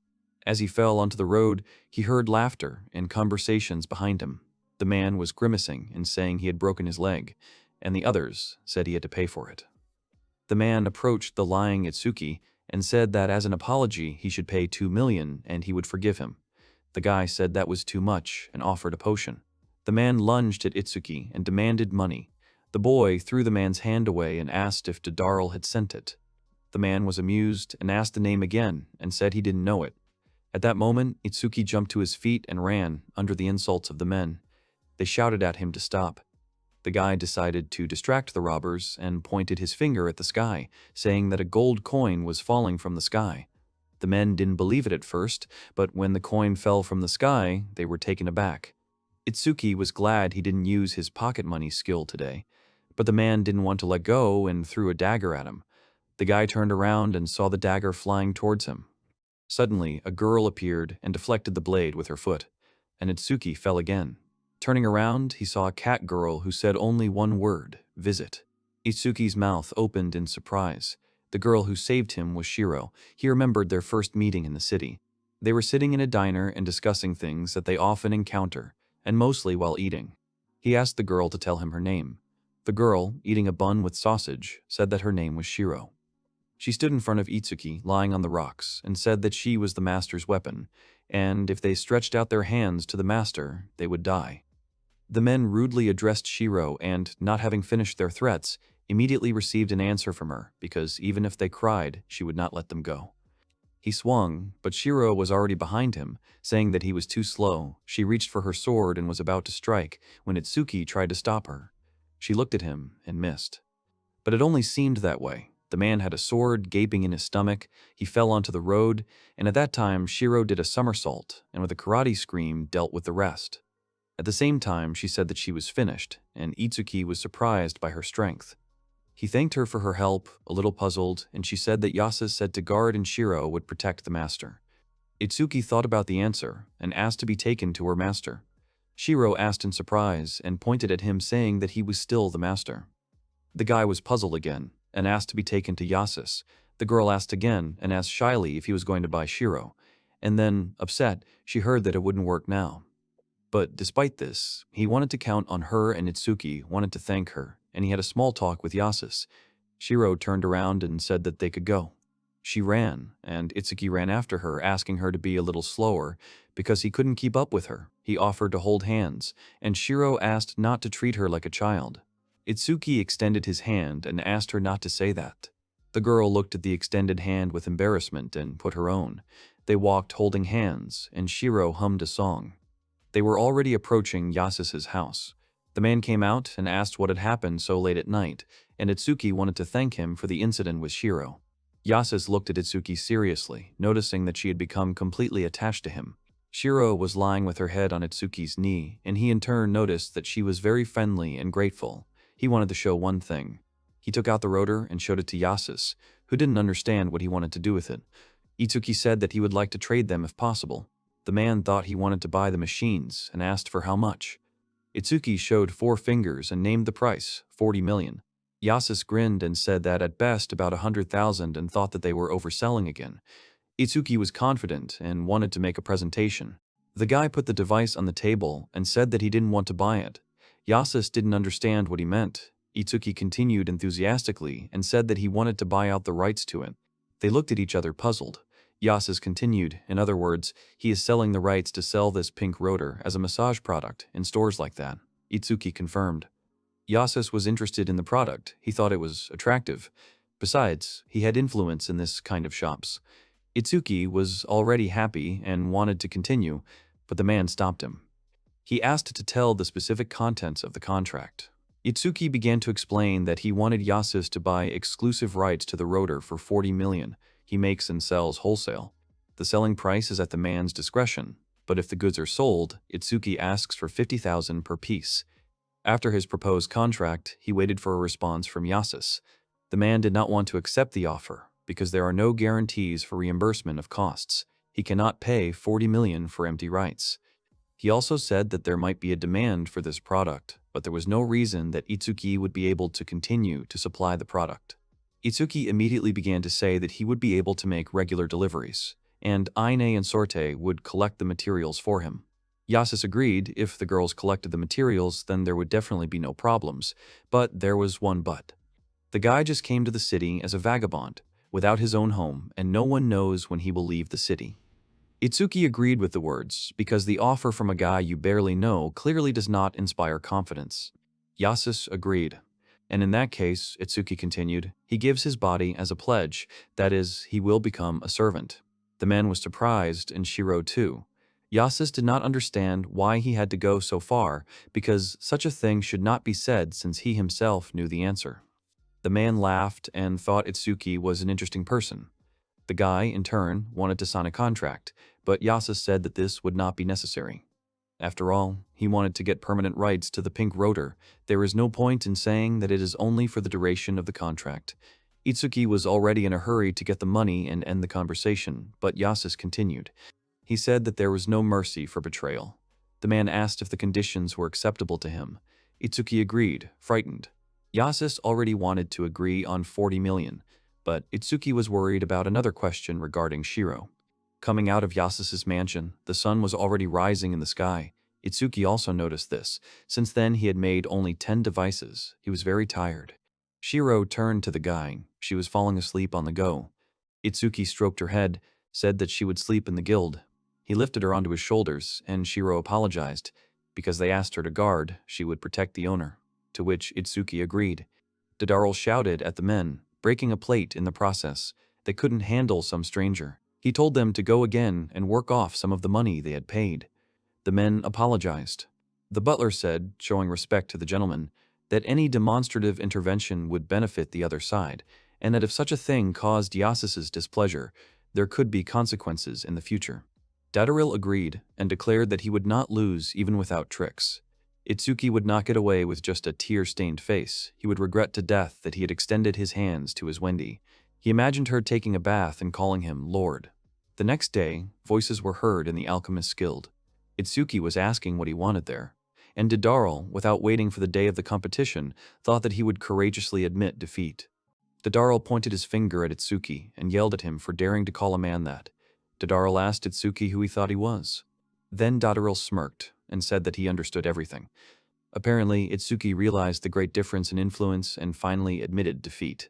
However, Itsuki smirked and told Dadarila with a wide smile, calling him names again, that he would make him cry bitterly. Dadarila thought Itsuki was insulted. The girls watched their quarrel attentively. Dedarl shouted that he would never forgive the boy and would show him real hell. Itsuki laughed at the man and asked him to demonstrate his words.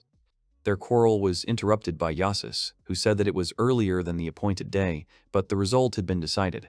He announced the summing up of the results. In one moment, a huge number of heavy sacks were laid out and piled into a huge mountain. Dadaril took a handful of coins with a shaking hand and said that he couldn't believe it. Itsuki stood behind the man and said that he had earned exactly 80 million. Itsuki points his finger at himself and says that victory is his. Yasus turns to Dadaril and says that this is what it means. As a man sees the client has reached the appointed amount earlier. On this note, the competition ended and became formal. Dadaril started waving his hand and saying that the man was probably joking and he simply wouldn't admit it. The man then points to the side and turns to Lytric and says that he is sure that she gave the money. The woman said that Dadaril was very noisy and then, putting the phone away, threw the package to the man. She asked him to look at it. The man caught the package and asked what it was. Then he unwrapped it and was very surprised, not believing his eyes. These were payment details for accessories, and the buyer was Lytric. The man was shaking and could not believe his eyes. The woman blew out smoke and said that it was written there. All the accessories made by Itsuki were bought by this guild for 40 million. Dadaril couldn't believe what he was seeing. He was very surprised that the accessories were bought for 40 million. He doesn't believe that such a price can exist. The woman said that she was not mistaken in her assessment. Itsuki's alchemy should not be underestimated. At that moment, she was looking at the beautiful accessory. Itsuki burst into tears and called Lytric. At this point, Dedarl was furious and asked where the boy got the remaining 40 million. He said that they were simply trying to deceive him. Yasus snapped his finger and said that Itsuki had received the remaining 40 million from him. He signaled to the servant. The man came up with a tray in his hands and asked Dadaril to look at what he had brought. Dadaril asked what it meant. Then he looked at the tray the young man had brought and, surprised, said it was the king's seal. Yasus said it was called the pink rotor. The customer had designed the product. Yasus had bought the exclusive rights to it for 40 million. Dadaril stuttered and said that if the king had approved such a thing, it should bring in a huge profit if he sold it himself. Itsuki said that he sold it to Yasus for only 40 million. Itsuki thought about the king's seal and that Yasus works fast. Itsuki then smirked and said that it was a competition he could not possibly lose. Dadaril started shouting and saying that he would never accept Itsuki's victory. At that moment, Wendy interrupted the man. The girl turned to him and said that the result was determined, so he had to accept it. Dadaril shouted at the girl that she was making fun of him and that she would go with him because she belonged to him as his thing in truth. The girl replied that she refused to go with him because her body and heart belonged to Lord Itsuki, so she would not go with him. Suddenly, a hammer hit the wall. Itsuki was scared and even screamed a little. He turned his attention to Dadaril, who was laughing at that moment. He muttered under his breath that they were all making fun of him. He turned to his subordinates who had broken down the wall and then pointed his finger at the opponents and told his subordinates to kill them all. Lytric said she was irritated by all of this. Dadaril had improved the ventilation for the people without permission. It was very rude, so she hoped he was prepared for the consequences. At that moment, the night girls drew their swords and told Lytric to step back. At that moment, Wendy cringed. Itsuki approached the girl and told her not to worry, because they would protect her. He called Aina, identified himself, and addressed the Beastman girl as a dog. She rebelled and asked who the dog was. Suddenly, a girl jumped down in front of Itsuki and Wendy. She said that they now had another cat with them. Itsuki was happy to see Shiro. The three girls went on the attack. They were led by Aina.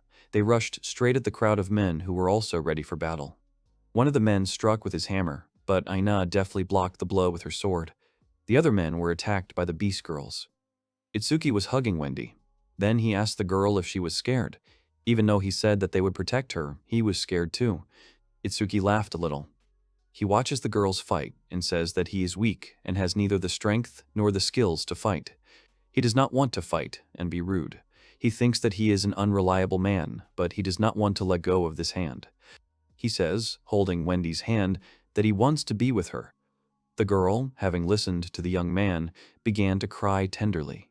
At this point, Dotteril was shouting about what the problem was with the woman and children. He was ordering his wards to kill them immediately. Suddenly, someone's voice was heard ordering them to stop what was happening. Everyone looked carefully towards the hole in the wall. The man walked into the room and asked Dotteril what she was doing. It was a bit unworthy of an adult to drag the Scarlet Frontier into a simple fight. He asked Latrick if she was telling the truth. Latrick said it was her words, because the man's stupid son started it. She asks the Western District's general manager, Darwin, how he is going to handle this. Itsuki looked at the man and thought that there was this man standing at the top of this area, and then he noticed a girl next to him. She smiled sweetly at him and nodded. Darwin says that the first thing to do is to find out about the situation. He turns to Dadarl, and the man immediately flinches. Dadarl began to tremble with fear and asked his father to listen. Suddenly, Darwin approached Dadarl and said that he always told him to call him affectionately, Dad. The man then thinks and tries to understand what he told his son to call him. Itsuki looked at Darwin carefully and tried to understand who he was. Darwin smirked and said he didn't care. Itsuki thought he didn't really understand, but he felt a terrible danger that was different from Latrick and Yassi's. Eventually, Darwin was told everything. The man said he was betting that the contest was for that woman. He points to Wendy. Dotteril confirms his father's guess and says that Itsuki used very dirty tricks. Darwin becomes very serious. He turns to Dotteril and says that once he has entered the competition, he must use any tricks because winning is winning and losing is losing. He asks Dotteril if that is how he taught him. Darwin then turns to Itsuki and says that he is the handsome man who defeated his son. He tries to approach the boy, but a blade is placed to his neck. Shiro tells the man to stop, and if he approaches her master, he will die on the spot. Darwin said sarcastically that he was very afraid. Then he turned to Itsuki and said that the young man had quite a good figure. He was a real handsome man. Darwin asked Itsuki to tell his ward to remove the dangerous object from his neck, otherwise they would not be able to talk calmly. Itsuki turned to Shiro. The girl told Darwin that if he made any strange movements, he would die instantly. Darwin agreed, and then looked at Itsuki and told him that they could talk now.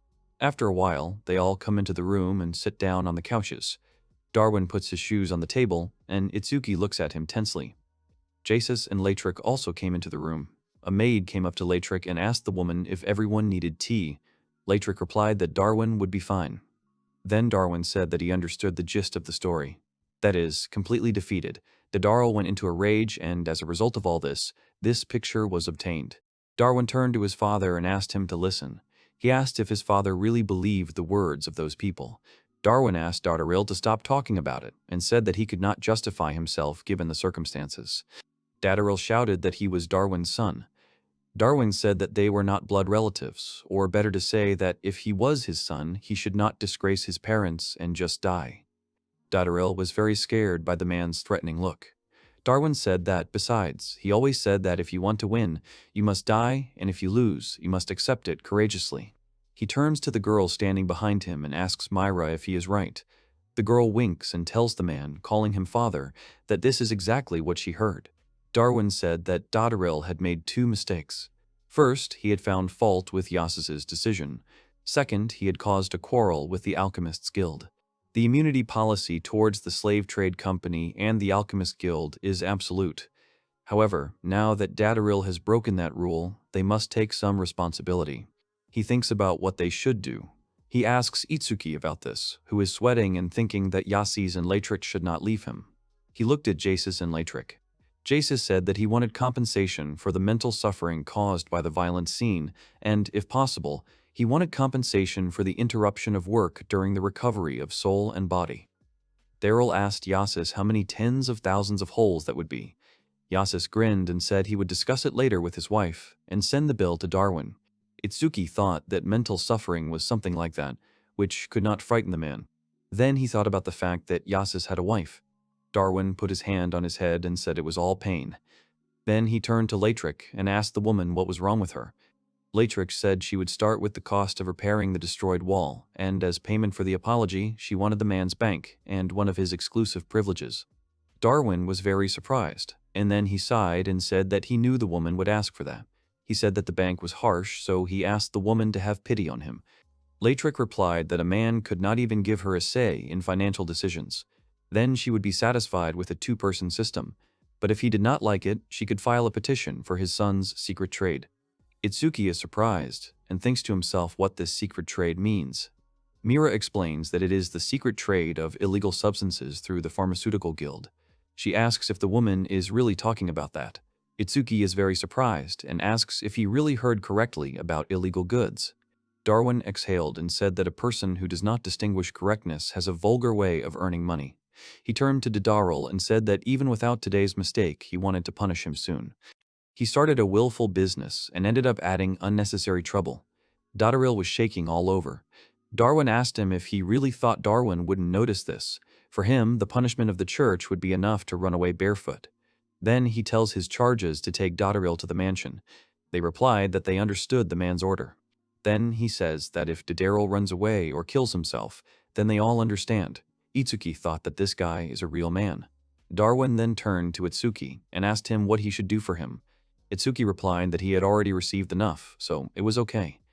Itsuki at this point thought that he just wanted to run away from here. Shiro, who was standing behind Darwin, told him not to scare his master so much. Darwin said that the girl also drilled his back furiously all the time, and it was completely uncomfortable. Darwin said that Itsuki really got a good servant, and he would like to have one like that for himself. He then points to Wendy and says that besides, she's also a beautiful woman. He asks the girls and says, why don't the two of them go with him, since he won't do anything bad? Suddenly, Itsuki jumped up from his seat and covered Wendy with his hand. Itsuki says that it seems that his crush on girls isn't as bad as his son's, but he doesn't approve of the way he approaches things, and besides, Wendy is already his girlfriend. Darwin said that Itsuki was shaking with fear a while ago, but now he was a completely different person, ready to bite. He praised Itsuki. He said that most guys like that don't live long.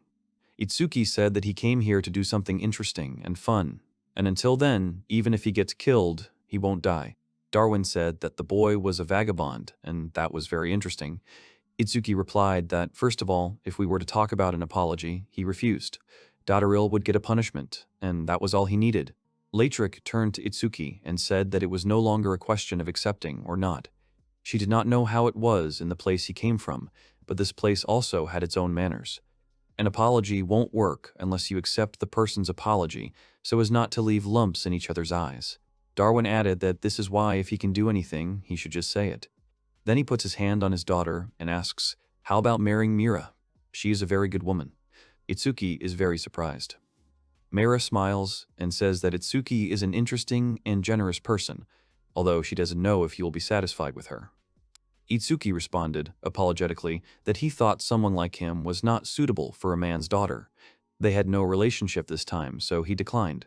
Mira said that it was a pity.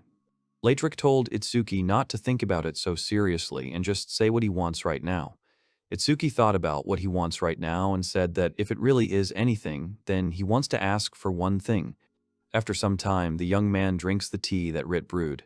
The girl replied that she received good tea, which was also very tasty. Itsuki prefers coffee, so he doesn't really understand this delicious thing, but he likes it very much. Latrick said that Itsuki is so carefree. After all the troubles he had been through, the boy really didn't feel any worries. Itsuki agreed. In the end, everything calmed down, and Latrick also received various bonuses, so everyone is happy. The woman was surprised and said that they had created a quarrel with her, and as a sign of settling the quarrel, it was a little modest. Itsuki repeated the woman's words that it was modest. Latrick added and said that the bank was also for two, so for her it was modest. Itsuki sighed and thought about what Latrick was really going to do. Their conversation was interrupted by Ina. The girl said that Darwin's messenger had just arrived. Today he wanted to convey to him what was discussed. Itsuki stands up and tells Latrick that he will then leave for a short time. Latrick began drinking tea and told Itsuki to come when he was settled, as she had a job for him. The young man waved and said that he understood. After some time, the girls told the boy that he was lucky. Itsuki asked what they were hinting at. The girl said that she still thought that such a thing should be bought with his own hard-earned money. Itsuki asks if she means he is a hard-working man. The girl says she thinks he did his best this time. Itsuki thanks her. Aina interrupts and says that the gentleman is looking forward to it. Itsuki agrees and says that according to the map, it is somewhere around here. Aina then points to the right place and asks if it could be this. Thus, Itsuki arrived in another world and acquired his own home. Itsuki and the girls stood right in front of the doors of the huge mansion. They were all very surprised, but Aina called this mansion her sweet home. The girl was overjoyed. Itsuki and the girl turn to Aina and ask what it means to hear her say sweet home. They start whispering. Itsuki says that Aina just called this house sweet. The girl replied that maybe she was comparing him to the past. Then Itsuki grabbed the door handles but did not open the door. The girl asked the boy why he didn't want to go in, to which Itsuki turned around, smiled awkwardly, and said that he was a little nervous. Itsuki thought about his home. He was happy when he first got a job and rented a room with his own money, but he didn't expect to get a home exclusively for himself. He doesn't quite understand the real feeling. Then Itsuki opens the door of the house and sees Wendy inside the room, who bowed as a greeting to Itsuki. The girl greeted Itsuki, who was very surprised. He asked Wendy why she was there. Wendy smiled and said that her duty was to prepare everything before the master arrived. Itsuki remembered Wendy's words and thought that now he had reached the peak, and now he could die in peace. His thoughts were interrupted by Darwin, who greeted the young man. The man asked Itsuki if he was satisfied with the house. Itsuki asked the man if he was sure the young man could get the job. Darwin replied that there was nothing to talk about now. He did not do things halfway, so he picked up the house entirely at the request of the young man. There is an alchemy room in the basement. He also arranged suitable furniture, and, of course, everything is first class. This place is a real find, and it is a bit of a pity for him to part with it, but he asks the young man to accept this place. Itsuki thanked Darwin, and they both shook hands. Darwin added that they had now closed the case of his stupid son. Itsuki could do whatever he wanted from now on, and tomorrow, Yasus would come here. Darwin leaves, and Itsuki wonders what to do now. Wendy asks if maybe she should make some tea. Itsuki agrees with the girl. He then turns to Aina and Sorte and tells the girls to use the appropriate rooms. He then tells Sorte that he charges for the accommodation with service. Sorte is indignant, but the young man says that then she stays outside. After a while, Sorte was lounging in a soft bed. She was tossing and turning and saying that it was better than the nearest hotel. Aina agreed with the girl's words. Sorte squeezed the pillow and said that Itsuki did a good job. Then she remembered about the bath and asked if there was a bath. Aina agreed and said that the master would take her immediately. Sorte replied that they hadn't had a proper bath for a long time, so she took Aina's hand and told her to go there together. Aina replied that the gentleman was taking a bath now, but Sorte didn't listen to her. At this time, Itsuki is sitting in the bathtub. He stretches and says that this is a real paradise, because he hasn't taken a bath for a long time where he can stretch his arms and legs. Come to think of it, he was a frequent visitor to the spa. The only oasis in the black life where overtime was normal. Now all he needed was a cold drink and some cold tofu to be in a good mood. He pours water over himself and thinks about whether it is possible to make a refrigerator with alchemy. He feels that he can get more money than for the pink rotor. Suddenly, someone approached him.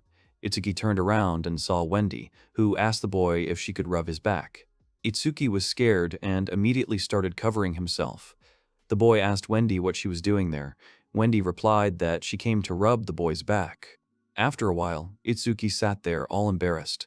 Wendy asked him to tell her next time when he was going to take a bath so that she could serve him anytime. The girl pours soap onto a sponge and begins to rub Itsuki's back. At one point, she asks the boy if she is hurting him. Itsuki replies that he is fine. At this time, Itsuki was completely focused on his body. Wendy snuggled up to Itsuki and thanked him for making her his and for allowing her to be with the boy. The girl says that she is very happy.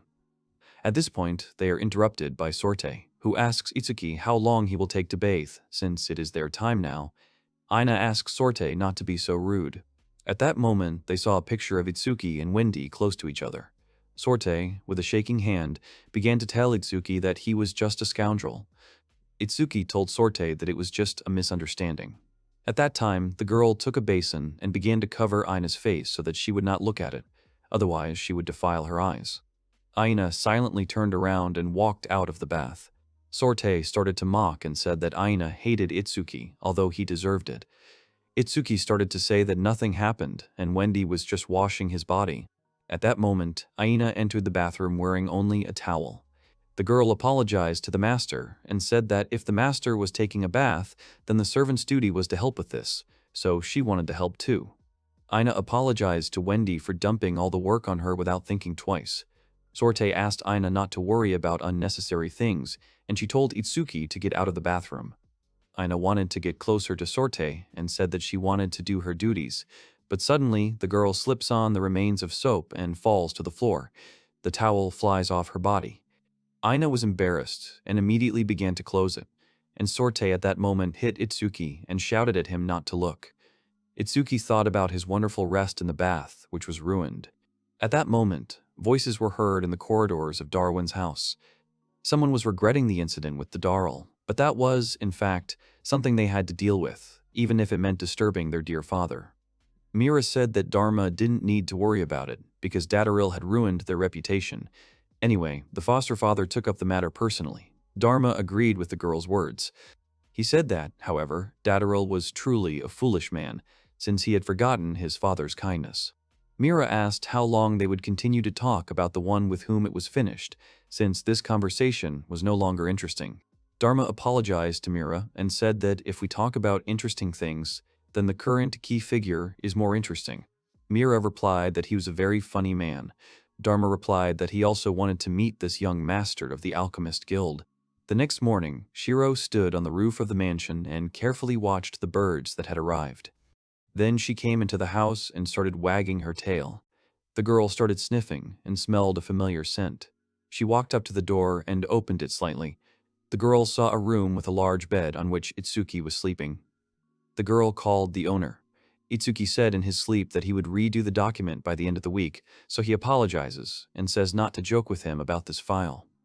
Itsuki was shaking and talking in his sleep about the boss getting dandruff from time to time. Shiro stroked Itsuki's head and he stopped shaking. A few hours later, when the sun was shining brightly in the sky, Itsuki opened his eyes and woke up because it was already morning. Then he saw something moving next to him and, looking down, realized it was Shiro. Suddenly, there was a knock on the door. Itsuki allowed him to enter the room. Wendy entered the room and said good morning to Itsuki, then said that breakfast was ready. She then leaned over the bed and said that Shiro had come in the night. Itsuki agreed and said that he woke up and Shiro was already sleeping next to him. Wendy smiled and said that there was nothing to be done about this child. She says that he'll wake her up now, but Itsuki says that she can sleep a little longer. Then Shiro's stomach growls. After a while, the table was set. Itsuki wished all the girls a bon appetit. Wendy told Aina and Sorte that he would now pour them some soup too. The girls thanked Wendy. Sorte asked Wendy if she really had cooked all those dishes. Wendy agreed and asked what was wrong. Sorte frowned and felt a strange sense of defeat since the housework was supposed to be hers. Itsuki and Shiro started to eat a huge amount of food at once. Sorte told Wendy that she had made a delicious meal. Then Itsuki and Shiro couldn't swallow the pieces of their food. They started to grab their glasses of drinks and then started to gobble up the huge amount of food again. After a while, Itsuki thanked her for the food. Wendy put a cup of tea down. Itsuki thanked her and said it was delicious. Wendy replied that if the boy said so, it was worth making. Itsuki also said that yesterday's dinner was also amazing and whether he could eat such delicious food every day from now on. Sorte smirked and said that the boy had definitely been fed. Now it was unclear who was in charge. Itsuki smirked and said that Sorte seemed to not understand anything. Sorte asked the boy what he was talking about. Itsuki replied that it was no exaggeration to say that a person's happiness was determined by the quality of food. He asked if the girl knew the taste of anpan, eaten to fill one's belly, a dinner that fills not only an empty stomach, but also the heart. It is what gives energy and hope for tomorrow. She is the true ruler of the house, and for them this warm and delicious food is provided by Wendy, the goddess.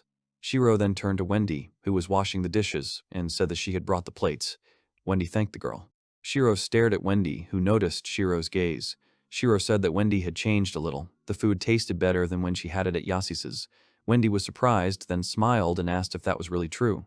After a while, Itsuki asked all the girls to gather together for a minute. Sorte asked if something serious had happened. Itsuki replied that it was a little worrying.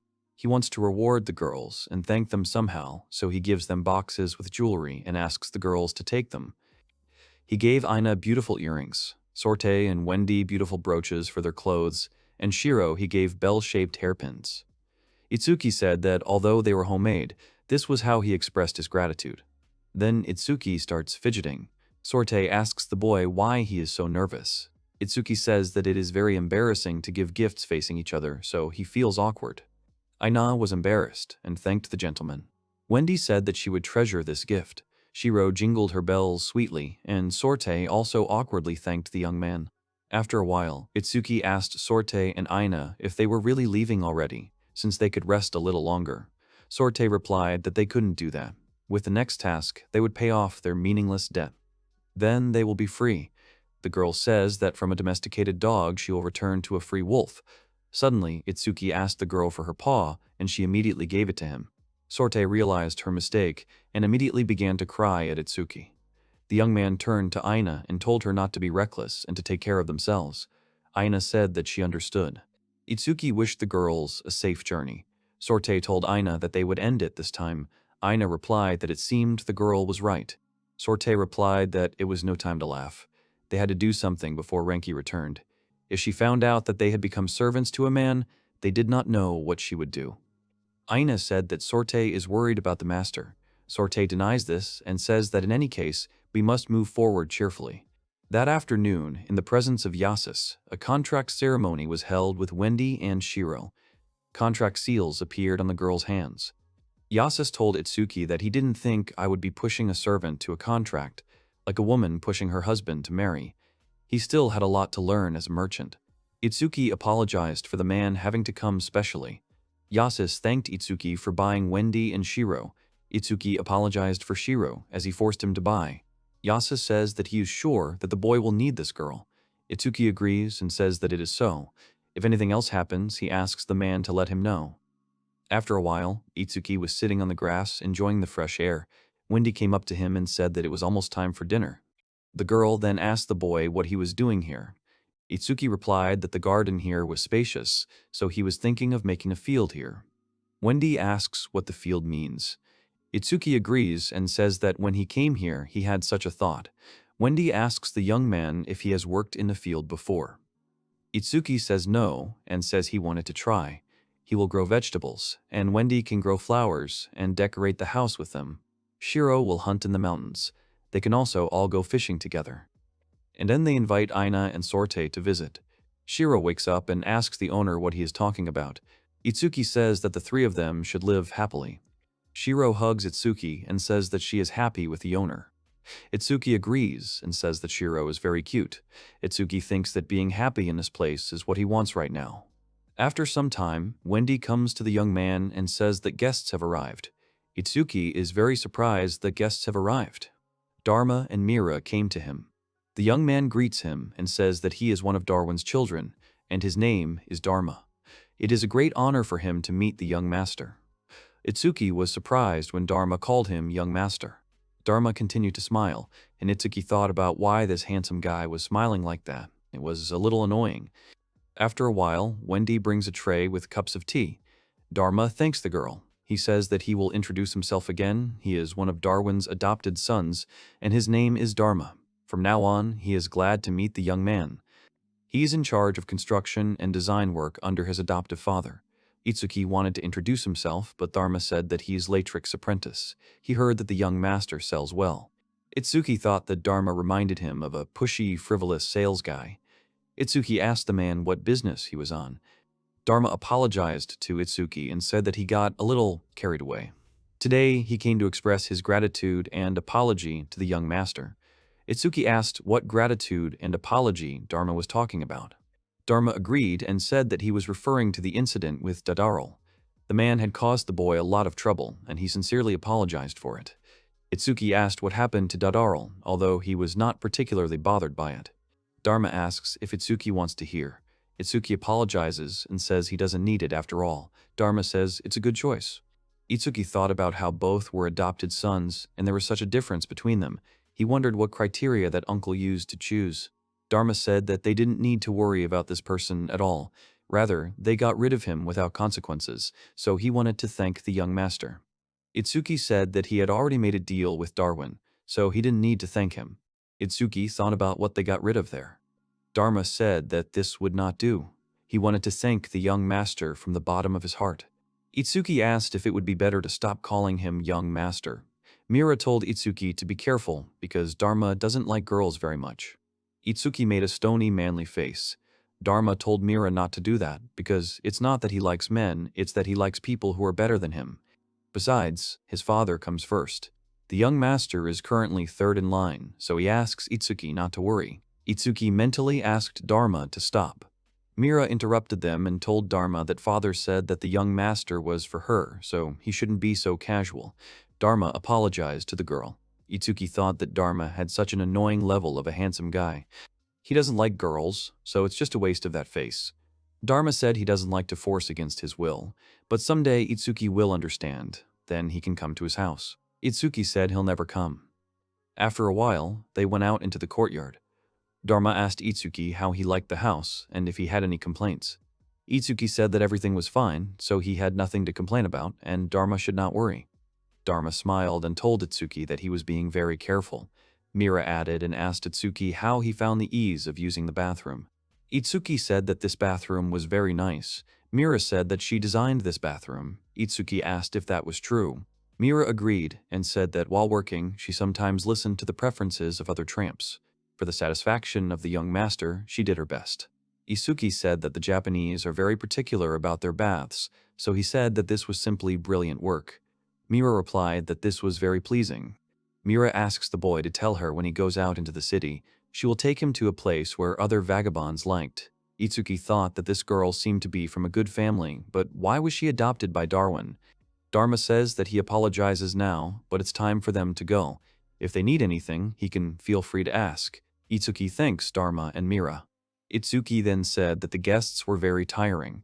At that moment, Shiro's stomach growled.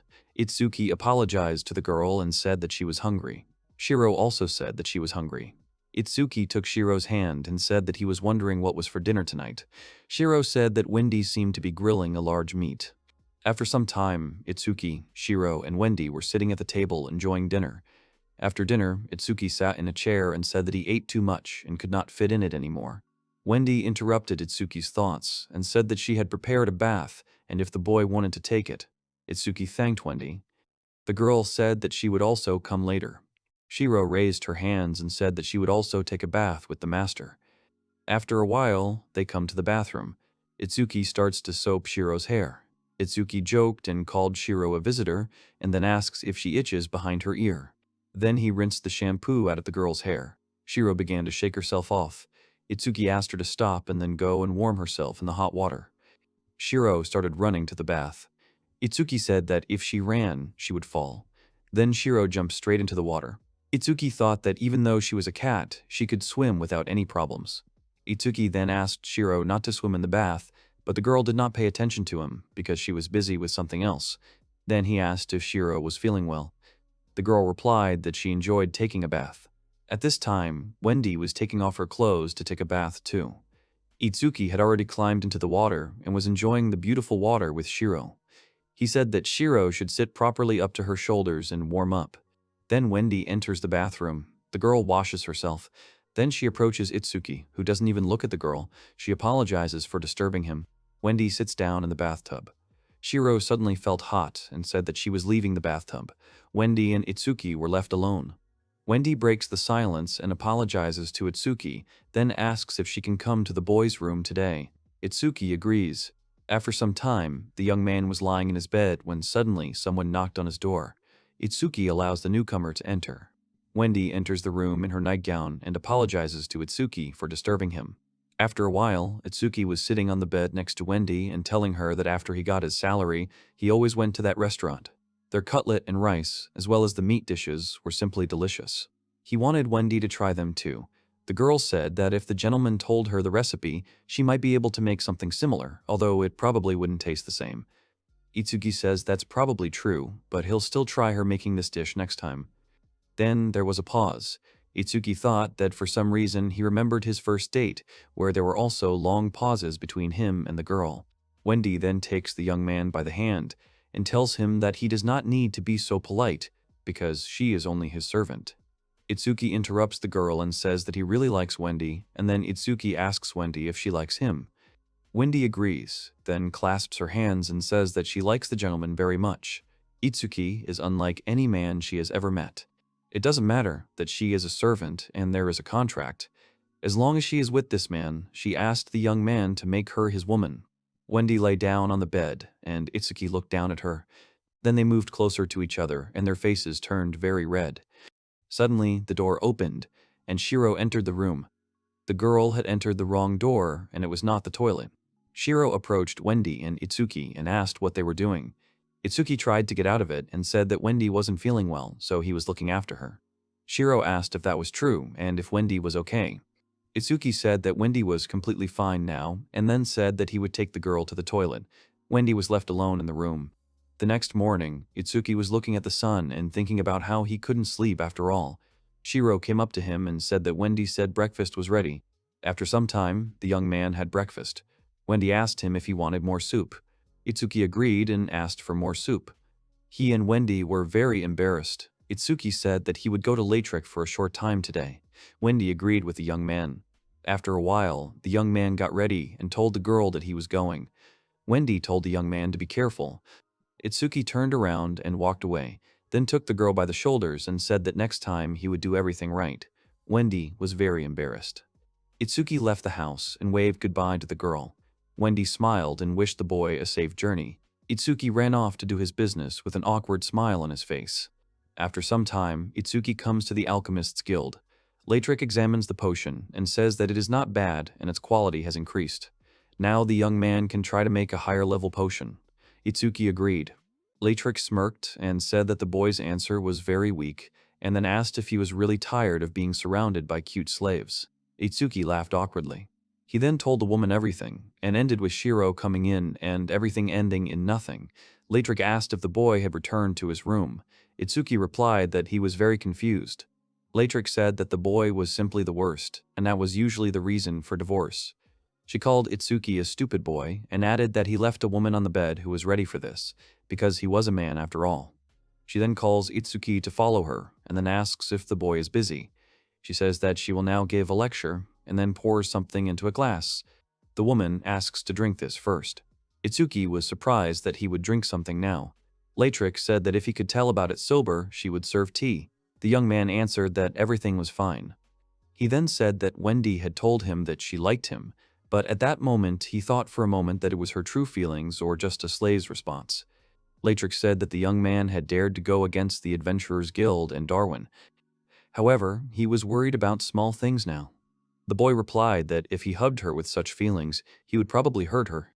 That was why he couldn't return to the room when he left with Shiro. He simply ran away. Latrick said that Itsuki is a pathetic man. He should not look only at himself, but also at his partner. The woman is a master of lies, but at important moments, contrary to expectations, she cannot hide her true feelings. Itsuki asked if this was a story from life. He could not imagine it so easily. Latrick noted that Itsuki was a rude person. Itsuki smiles and then says that today he asks the woman to keep him company until the end. Latrick said that she will not care for the boy if he passes out. After some time, the young man fell asleep on the table. Latrick called Rit and told her to leave everything as it was and go to bed too. The girl agreed. Then Latrick covered the boy with a blanket and said that he was indeed a troublesome fellow. She lit her pipe and said that she believed the girl was also to blame for such a moment. The next morning, Itsuki came home. Wendy looked at the boy nervously. Suddenly, Itsuki falls to his knees and wishes Wendy good morning, and also says that he is home. Wendy greets the boy at home with a nervous smile.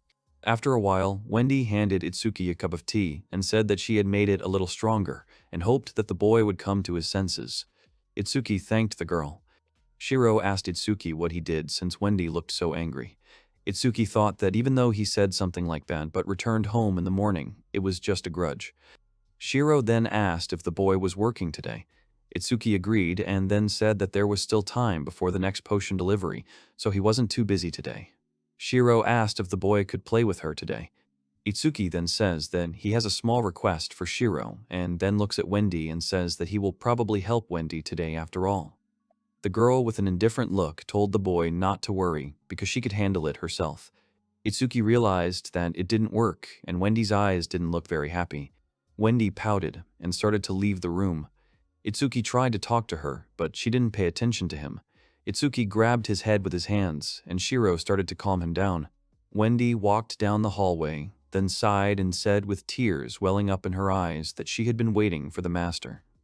After some time, Itsuki was lying on the grass under the sun's rays and thinking that he had really hurt Wendy, so he didn't understand what to do. In the past, the same thing happened. At that time, he couldn't come to the date because of urgent work, and the girl got really angry, and then they got awkward, and they eventually broke up. Itsuki then told the girl that she was like a child, being offended by such things. The girl was indignant and said, "What about the boy? If he says that he is an adult, then at least he should keep his promise." Itsuki lay on the grass and then stood up and said that he needed to apologize properly even if Wendy didn't forgive him. However, at that moment, the girl approached the boy. She asked him if she could sit next to him. Itsuki agreed. They started talking to each other at one point and then stopped. Itsuki jumped up from his seat. He turned to Wendy silently and then bowed deeply and apologized to her. Although he said he would do everything right, he sincerely apologizes now. Wendy was very surprised and then began to laugh. Wendy exhaled and said that this time she would forgive Itsuki, and then asked the boy if he knew that she had been waiting for him the whole time. The girl came closer and asked Itsuki not to leave her next time. Itsuki agreed with her. Then Wendy hugged him and said that it was a promise.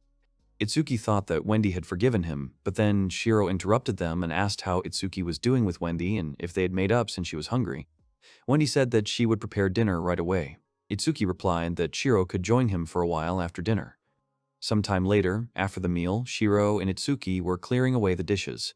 Shiro turned to the boy and asked what his business was. Itsuki remembered it. He said that since he came to this world, he had always been protected. He wondered how he could protect himself. The boy then shows what she came up with. He uses magic and takes out a hammer. Wendy says it's amazing and then asks if it's a unique skill. Itsuki says it's spatial magic. When he came here, he thought it was an item box given to him by a goddess.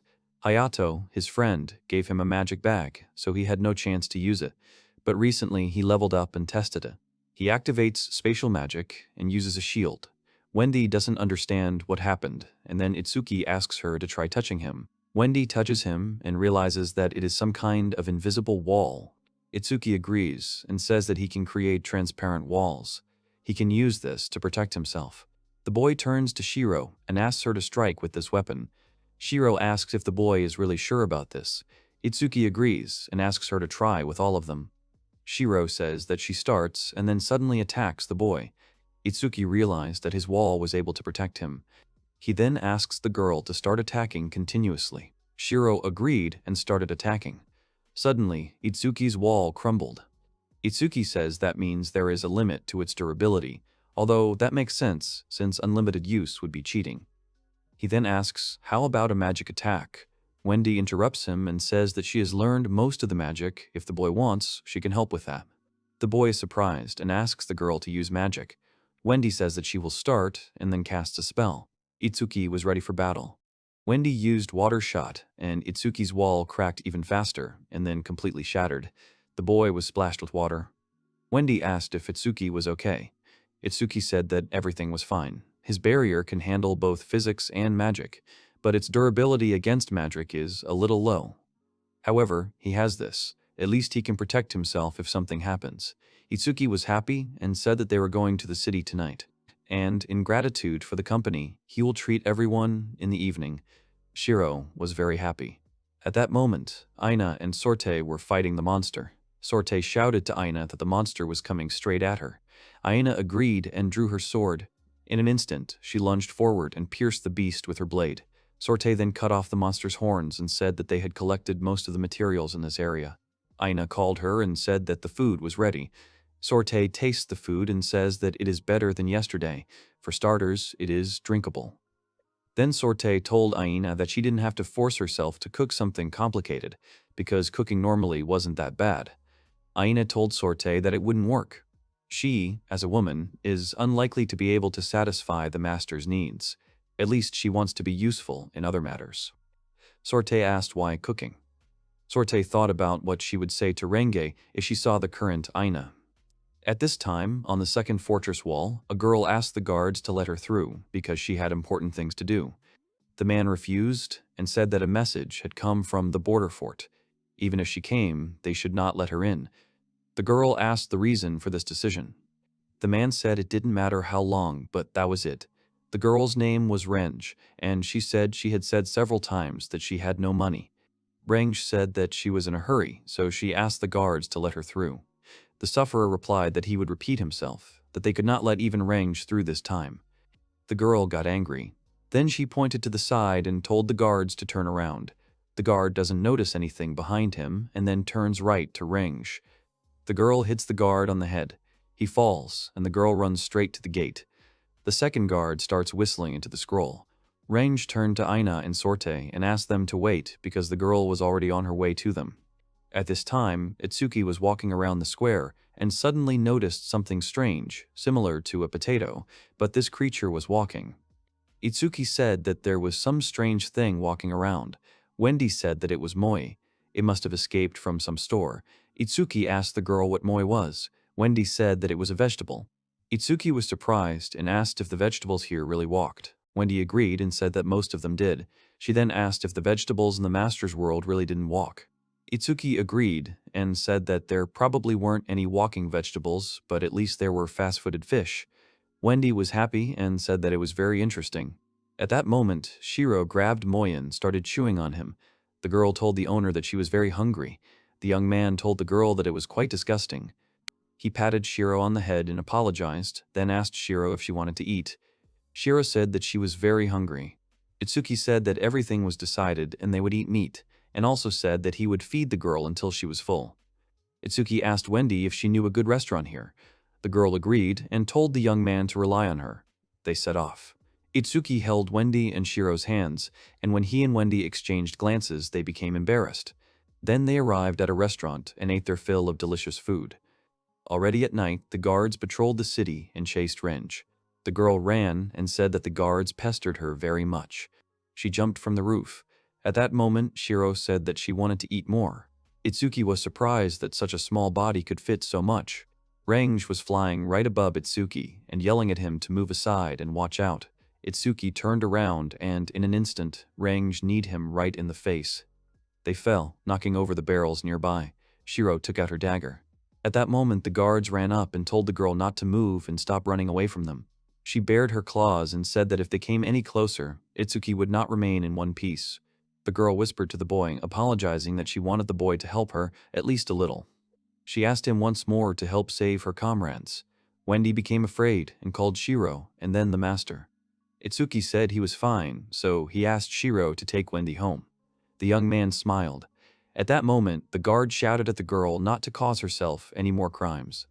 Itsuki whispered to the girl to take him to the alley on the right and run. The girl grabbed Itsuki and led him into the alley. The guards ordered her to stop. Itsuki and Renge ran into an alley, but were chased by guards. Suddenly, Itsuki used third-level spatial magic. He created an invisible wall, which all the guards crashed into. The other guards asked what was going on, and one of the men said that for some reason he couldn't get through. Itsuki apologized to them, and then told the girl that they should have a good time first. Renge agreed and then glanced at the boy slightly. At that moment, Itsuki and Renge were being watched by Shiro, who was right on the roof of the building. The girl recalled Wendy's words, who asked her to protect Mr. Itsuki.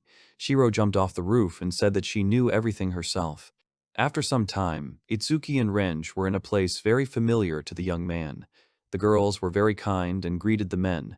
They also served cocktails and greeted guests, escorting them to their tables. Renge asked the boy what kind of place it was. Itsuki said that he knew the owner of the establishment, so they would simply use his influence. Renge said that the boy had brought her to such a place, and what he had planned to do with her. Itsuki replied that nothing of the sort. Even the guards' eyes would not reach such a place, so they would sit here. He then said that those men were guards, so he asked the girl what she had done. Renge replied that she was a little short of cash. Itsuki said that meant the girl had not paid the entrance fee. He then asked the girl what her name was. Range introduced herself. Itsuki then said that the girl had recently said that she was going to save her comrades. Range said that it was so. Her comrades are in trouble. She is an adventurer, and then asks the boy if he has ever heard of the Scarlet Line. Her comrades are members of this group named Aina and Sorte. Some time ago she received a letter from Sorte. A man had apparently kidnapped them. She gives the boy a piece of paper and says that this is the same letter. Sorte asked Range how she was doing. She and Aina are currently in captivity. They have become servants of a tramp, and he always licks them with his nasty eyes. And the other day he saw Aina without clothes. Itsuki was very angry because the girl sent a very strange letter to Range. Range said that this is what happened, so she wants to find this man and save them both. Itsuki asked the girl to stop and said that he wanted the girl to calm down and listen to him. The tramp from this letter is most likely himself. Range laughed and said that it was a bad joke. Suddenly, a female employee sat down next to them and asked Itsuki if he was really going to take over the entire Crimson Frontier. Range suddenly got angry and engaged Itsuki in hand-to-hand combat. Aina, Sorte, and Renge sat in the Adventurers Guild for several months. A bundle was brought to Aina. The girl asked if this was really a quest for them, and a personal one at that. The girl replied that it was an urgent request from Rukaku, and, as usual, was directed to Renge. Sorte unwrapped the package and said that it seemed that way and that the package was indeed for Renge. The girl asked if it was really an earth dragon, and then it would be better to hurry. Aina asked if they really come all the time. Renge agreed and said that she was used to it. She would quickly figure it out and come back. Sorte asked Renge if she could handle it. Renge said it was easy. Sorte asked the girl not to let her guard down and be careful because Range was so careless. Range smiled and said that it meant they had decided and she would warm up little by little. After some time, Range arrived in Rukaku. Range wiped the sweat from her face and said that it was as hot as always. Suddenly, someone grabbed Range by the tail. The girl turned around and saw the children there. The girl said that she knew it was Range. The boy smiled and said that it really was his little sister. Range greeted the children and said that they had not seen each other for a long time. She asked Sue and Pam how they were doing. Then she asked Sham what had happened to him and why they were so wounded. Shama said that she was hurt by an earth dragon.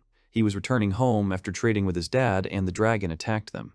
He hurt his dad's leg, so his mom works and takes care of him, so it's very hard. Range asked the boy to cheer up. She gives the boy something in his hands and says that she wants him to give it to his dad. Shama asked if it was really money. Range replied that she remembered that she had a bill with Shama's dad, so she apologized for being late. Shama asked if it was really like that. Range asked Sham to say hello to her dad. Then the girl said that she was starving, so she was going to eat. The girl invited the children to join her. The children agreed. After some time, she fed everyone with delicious food. Then, closer to the evening, the girl arrived at the Adventurers Guild. The man apologized to the guest and said that now, due to the commotion with the earth dragons, there were no people left. Renge greeted the man and said that they had not seen each other for a long time. The man was surprised and asked if she could really come. Range apologized and said that she had come all the way from Einzahil. The man replied that he had heard the rumors too.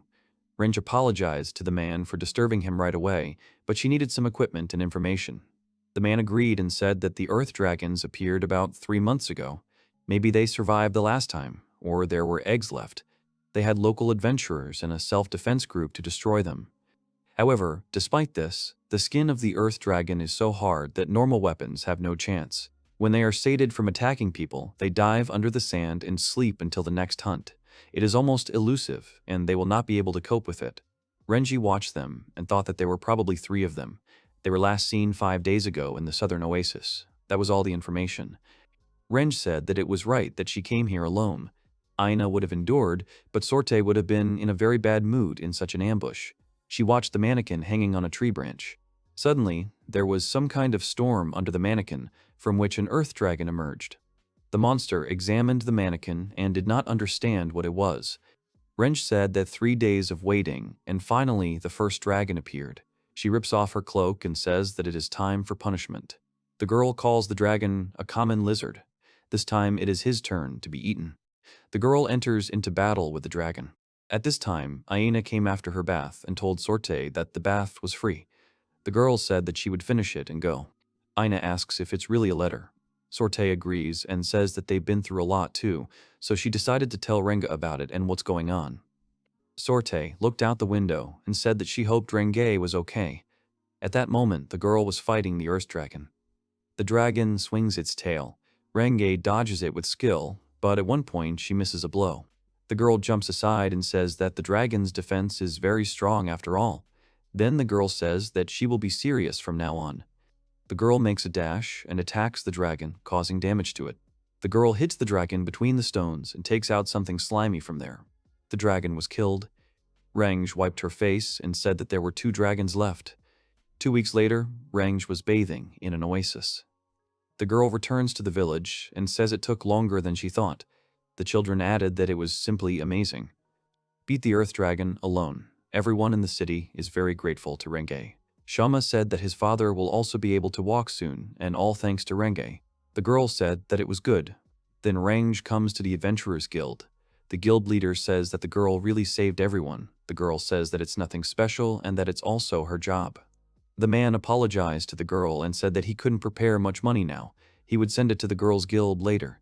Renge said that she would leave the processing of the corpses to them. Then the guild leader says that the girl has received a letter. Range is very surprised and asks where the letter came from.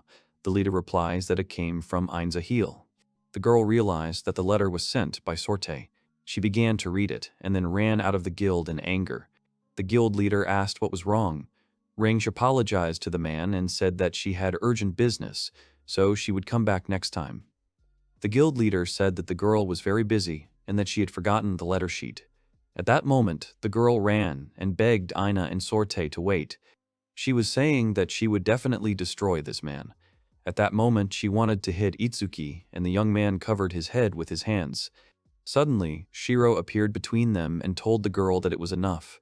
If she did anything else, Shiro would kill her. Itsuki was very surprised by Shiro's appearance.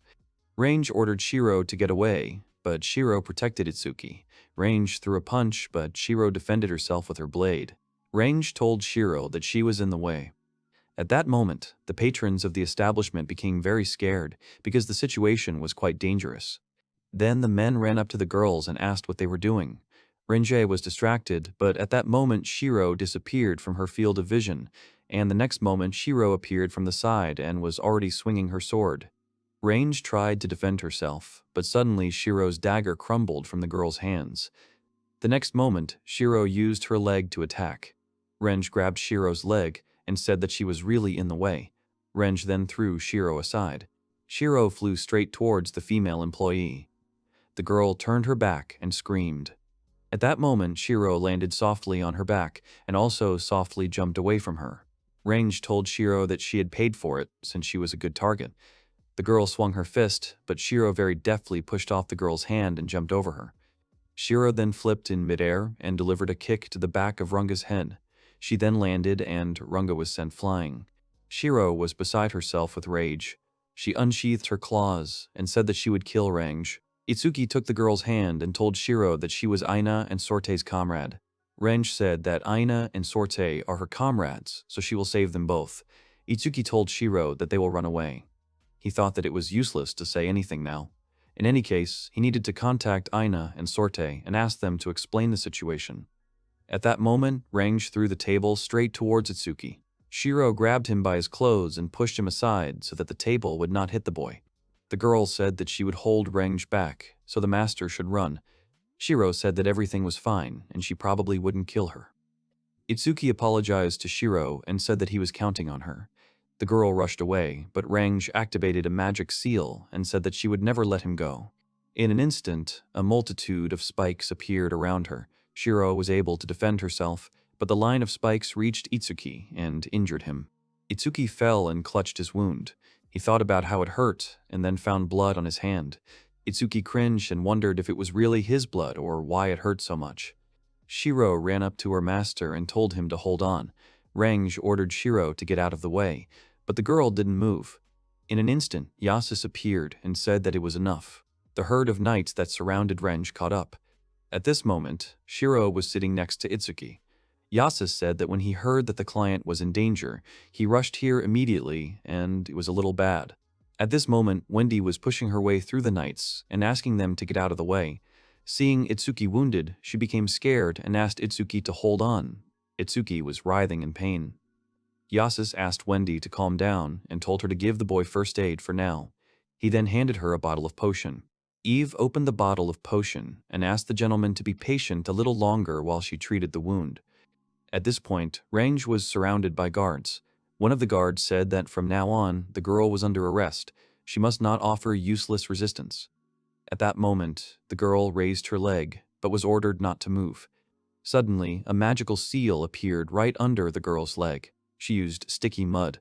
All the guards couldn't move. At that moment, Range jumped straight towards the boy. She thought furiously that she would kill a guy like Itsuki. Suddenly, Shiro was right behind the girl. She bounced off the ceiling and flew straight into Renge, pinning her right to the floor. Yasus turned to the guard and asked him to take the girl into custody while they could. The guard agreed. Yasus turned to Shiro and said that the girl helped. Shiro said that it did not matter, because now it was necessary to save the master. Wendy asked to take Itsuki to the Adventurers Guild. Yasus asked the girl why he needed to be taken to the Adventurers Guild. Wouldn't the church or the hospitals be more reliable? Wendy replied that the master's potions were there and that it was closest from here. Yasus agreed with the girl. Then the guards interrupted them and asked what they should do with Renge. Yasus said that they could take her to his mansion and he would talk to the Lord himself. Yasus looked menacingly at Range. Then, in the Adventurers Guild, Itsuki woke up. Wendy was next to his bed. You were very surprised that the boy woke up. Itsuki called Wendy, and the girl said that everything was fine. Itsuki was surprised that he was in the guild, and then asked why he was there. Wendy replied that they had borrowed the room to treat the master. Itsuki remembered that he was injured. Then Shiro threw herself into the boy's arms. The girl cried and apologized to the boy. Itsuki looked at her questioningly and asked why Shiro was apologizing. The girl replied that Shiro had failed to protect her master properly, which is why her master had been injured. She apologized to the boy. Itsuki smiled and asked what the girl was talking about. If it weren't for Shiro, he would have been in serious trouble. He grabs the girl's face and thanks her. Itsuki then turns to Wendy and apologizes to her for disturbing her. Wendy smiles and replies that everything is fine. The guild leader said that when the girls brought him in, they were in a panic because he had a hole in his side. Itsuki asked if that was true. Wendy said that the master's potion closed the wound, but a scar may remain. The guild leader asked who did this to the boy. Suddenly, Itsuki jumped out of bed and asked if Aina and Sorte had returned. The guild leader said that they hadn't shown up here yet. Itsuki turned to Shiro and asked if the girl knew what happened to them. Shiro just shook her head. Suddenly, Aina appeared in the doorway and said that Reng was currently at Yashisa's mansion. Itsuki was surprised that Aina had returned. He said that he had something to talk to the girl about. Aina replied that Yasis had told her everything that had happened. Aina bows and says that she is very sorry for what happened. She knows that it will not end with a simple apology, but it is the least she can do now. The guild leader asked what the girl was talking about and why Aina was apologizing at all. Aina said that Range had attacked the master. Everyone in the guild was surprised, and the leader asked why this had happened again. Wendy asked who Range was. Aina replied that Range was a former member of her group. Wendy asked how Aina's comrade could do such a thing. Wendy demanded Aina to explain, because one wrong move and the master's life could be in danger. Itsuki asked Wendy to calm down. Itsuki then asked Aina why Sorte was not with her. At this point, in Yasus's mansion, a man tells Ringa that she has done many things, not paying the Rukaku entrance tax. She also broke through the castle gates and attacked the guards. The girl also destroyed an establishment under his jurisdiction and attempted murder. Then Yasus said that the man was currently receiving treatment and would live. The man sympathized with the girl. Range began to resist and break free, but Yasus told the girl not to even try because it was useless. Even she would not be able to break this chain. It is made of special steel for catching high-level monsters. It is also used to disperse magical power, so the girl will not be able to use magic. He also doesn't want the girl to destroy the mansion like his establishment. Renge gritted her teeth. At that moment, Sorte ran down the hall. She burst into the room and called Renge. Sorte asked Yasus not to be cruel to Renge. Yasus said he was not cruel. One of his shops was destroyed, and Sorte's owner was almost killed. Sorte is the reason for all this. If she hadn't sent that letter to Range, none of this would have happened. Sorte began to shake with fear. Yasis asks if the girl really didn't want it. Whether she wanted it or not, the result is what she sees it as. An important business partner almost died, and the girl's friend became a criminal. He says it's all Sorte's fault. Renge yelled at the man to stop, then asked him why he was blaming Sorte for everything since she had done all of this. She didn't regret anything since it was all to protect Sorte and Aina. Sorte shouted at Renga that she was wrong, that everything was not like that she and Aina had not been treated cruelly. Renge asks the girl what she is talking about. Sorte starts crying and apologizes to the girl. Yasis said that Sorte and Aina made a contract with Itsuki, but the contract was for debt service. Because of the damage caused to Itsuki by the adventurers, Aina and Sorte took the blame on behalf of the guild. The two of them became servants, but he heard that they had a good relationship. So the content of this letter is not true. However, if the girl had read the entire letter, none of this would have happened. He shows the letter to the girl and says that it is a continuation of the letter that Renge left at the guild in Rukaku. It was sent from there today. Then Yasis says it's time to get to the heart of the matter. Sorte is also guilty of incitement. He asks if the girl understands what will happen to her now. Sorte starts to cry. She thinks about how she hated Itsuki the moment she met him. He was always laughing stupidly, getting between them, and it made her angry. She also didn't like the way Aina smiled at him. She felt like her place had been taken. She wished Itsuki would leave them sooner. However, he didn't reject her when she thought that way. She thinks that teasing, being angry, laughing were also good. She doesn't know when she started feeling this. The girl thinks that she is very ashamed because she wrote such a stupid letter. She had put the boy in danger, and she had also treated Renge cruelly. The girl fell to her knees in front of Yasis and began to apologize. It was all her fault, and she would do anything, so she asked the man to just forgive Renge. Renge started screaming and asking Sorte to shut up, because Yasis is a dealer in illegal goods, and if the girl says so, she will be tied up by him.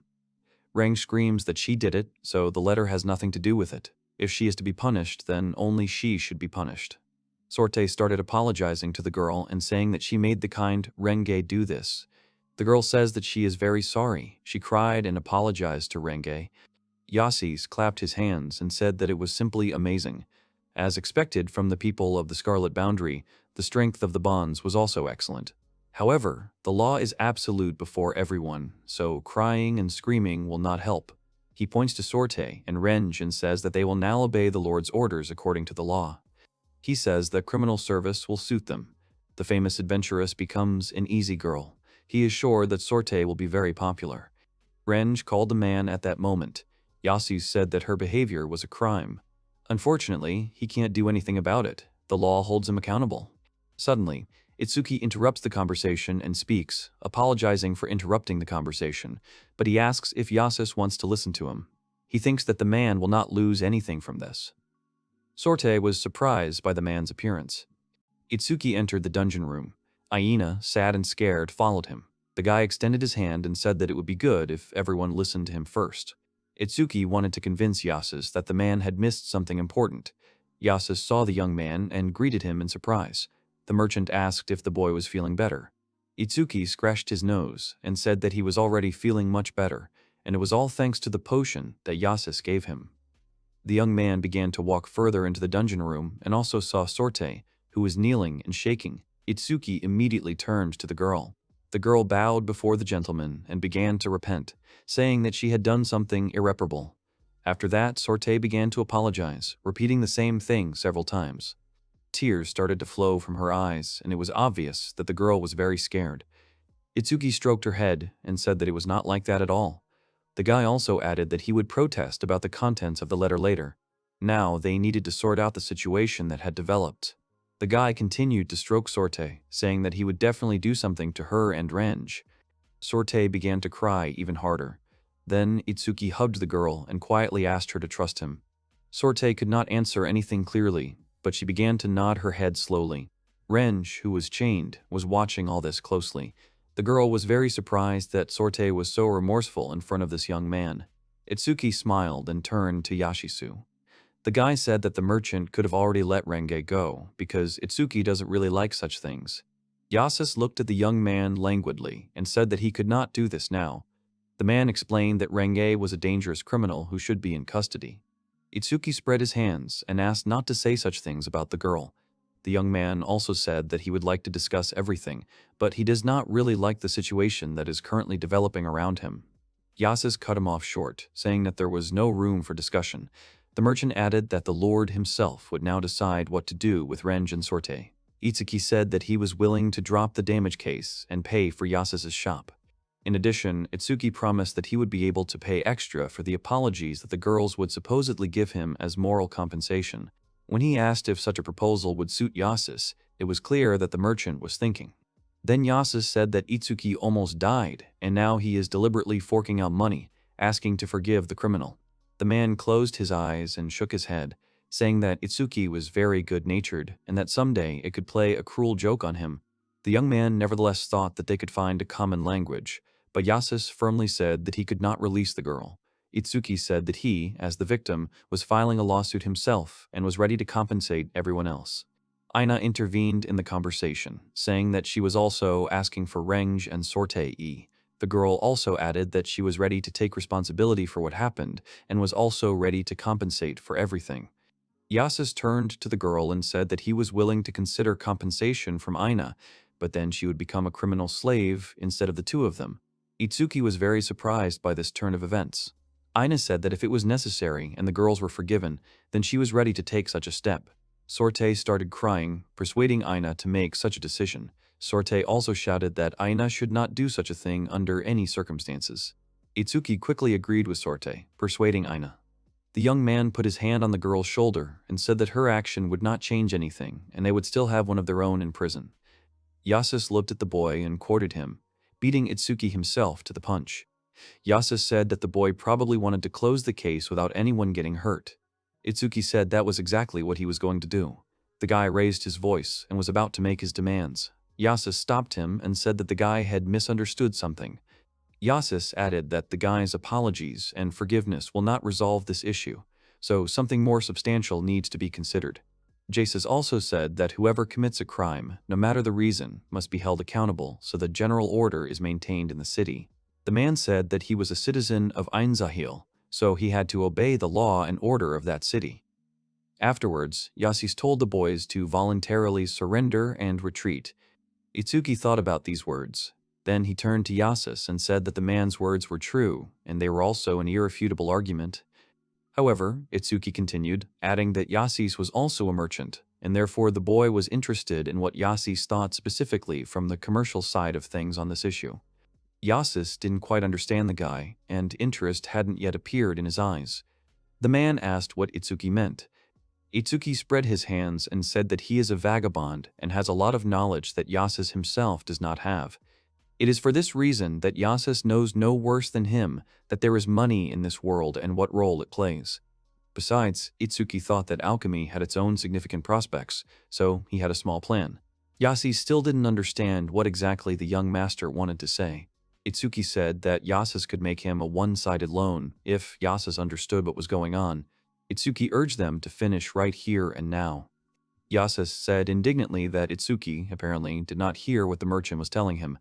Itsuki said that he was offering a slightly crazy option, and he himself understood it. Itsuki said that he wanted to deal with Yasus now as a merchant. Afterwards, the boy offered the man a fight on the rules of trade.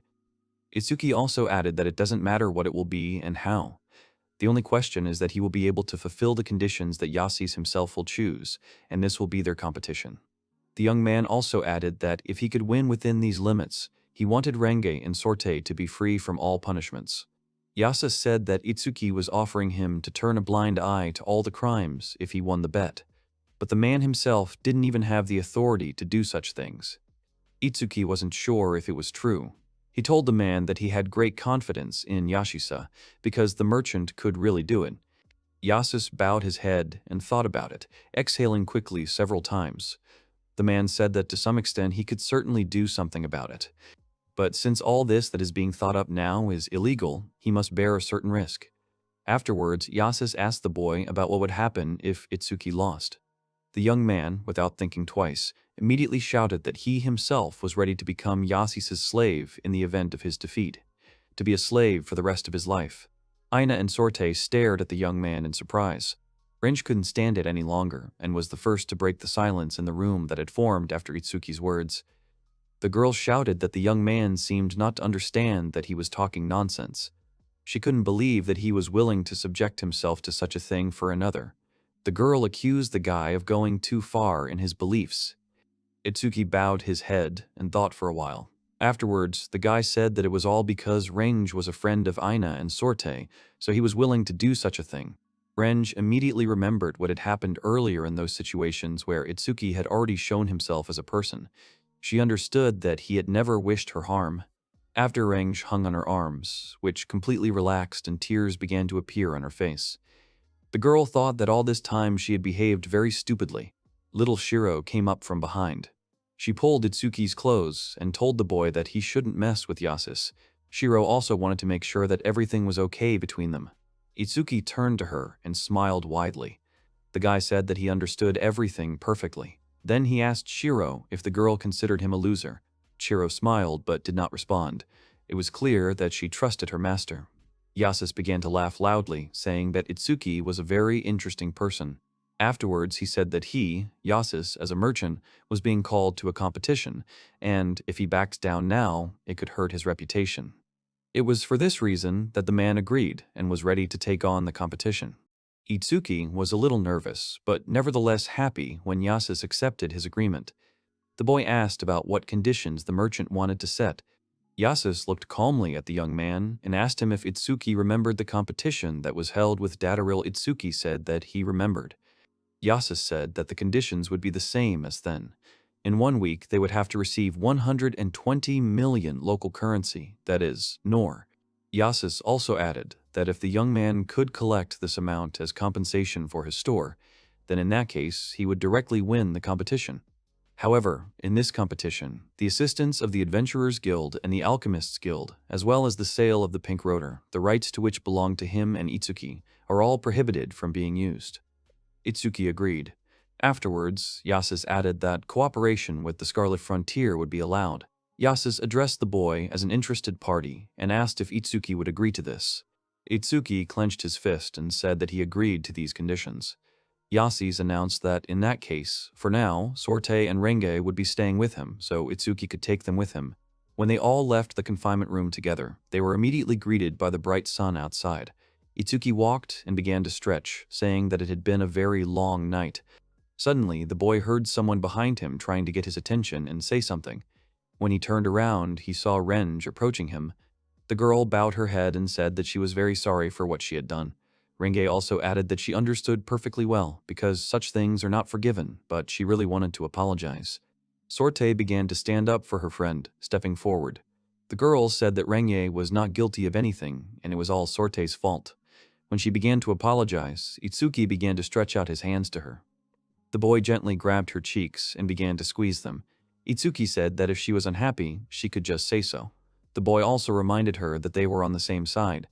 Afterwards, Itsuki turned to Ringa and said that she too didn't have to worry about anything. The boy pointed to his wound and said that as they could see, it was already fine. Aina also said that she was very sorry for everything that had happened recently. She was extremely embarrassed, but Itsuki also told her that everything was fine. Itsuki smiled and said that now they could finally all go home and have a good rest, since absolutely everyone had had a hard time and the day had been hard. Finally, they arrived home. When the whole group arrived at the door, Wendy greeted them. Shiro and Itsuki sensed that the girl was very angry. Itsuki immediately stepped forward and apologized to Wendy. He said that they didn't want to leave her alone for such a long time, and besides, she was looking after the house. Wendy ignored the boy's apology and walked towards Renj. Wendy called her by name, then raised her hand and slapped the girl. Itsuki was very scared when he saw all this. Wendy turned to Itsuki decisively and said that everyone could go ahead and wash their hands, and then proceed to the dining room. Wendy said that breakfast was already on the table and was getting cold. Then the girl turned to Renga and said that she felt the same way about everyone else. Itsuki wanted a little explanation, so he lingered a little near Wendy. When he called her, the girl turned around and said that she no longer intended to leave such things behind. Itsuki apologized to her once more and scratched the back of his head. Afterwards, they all went to the dining room, where a sumptuous table was indeed set. It was then that Itsuki thought that this world was far from parallel to his previous one, but a measured life was not yet close, so they still had something to work on. Morning came, and Itsuki was peacefully basking in his bed. The sun had already broken through the windows and illuminated the boy's room. He hugged his pillow and slowly began to open his eyes. The guy greets the reader mentally and says that his full name is Shinomiya Itsuki. A lot has happened since he came here to another world. His measured life was full of difficulties. A small misunderstanding leads to an attempt on his life, and the guy was already subjected to it not so long ago, literally the other day. Then he was stabbed in the stomach by Renge's blade. The boy began to lose consciousness and slowly fall. Sorte caught him and began to cry, saying that she was very sorry. Now, Itsuka still managed to get through all of this and save his life, but now he has to compete with Yasis to free Sorte and Renge. It seems like his measured life is still far away. Now the boy had 7 whole days left until the deadline in the competition with the merchant Yasis. Itsuki was sitting at his desk, making something. It was not easy for the guy, because he spent almost the whole day at his desk. He exhaled and wiped the sweat from his forehead. The words of Yasis, who repeated the terms of his bet, were spinning in the guy's head. Itsuki understood that it didn't matter how many accessories he could make in that time, because it definitely wouldn't be enough. The pink rotor was also forbidden. Itsuki got up from the table and went to the door. He was very tired. The guy said that right now he had about half of what he owed, but where would he get another 60 million Nora?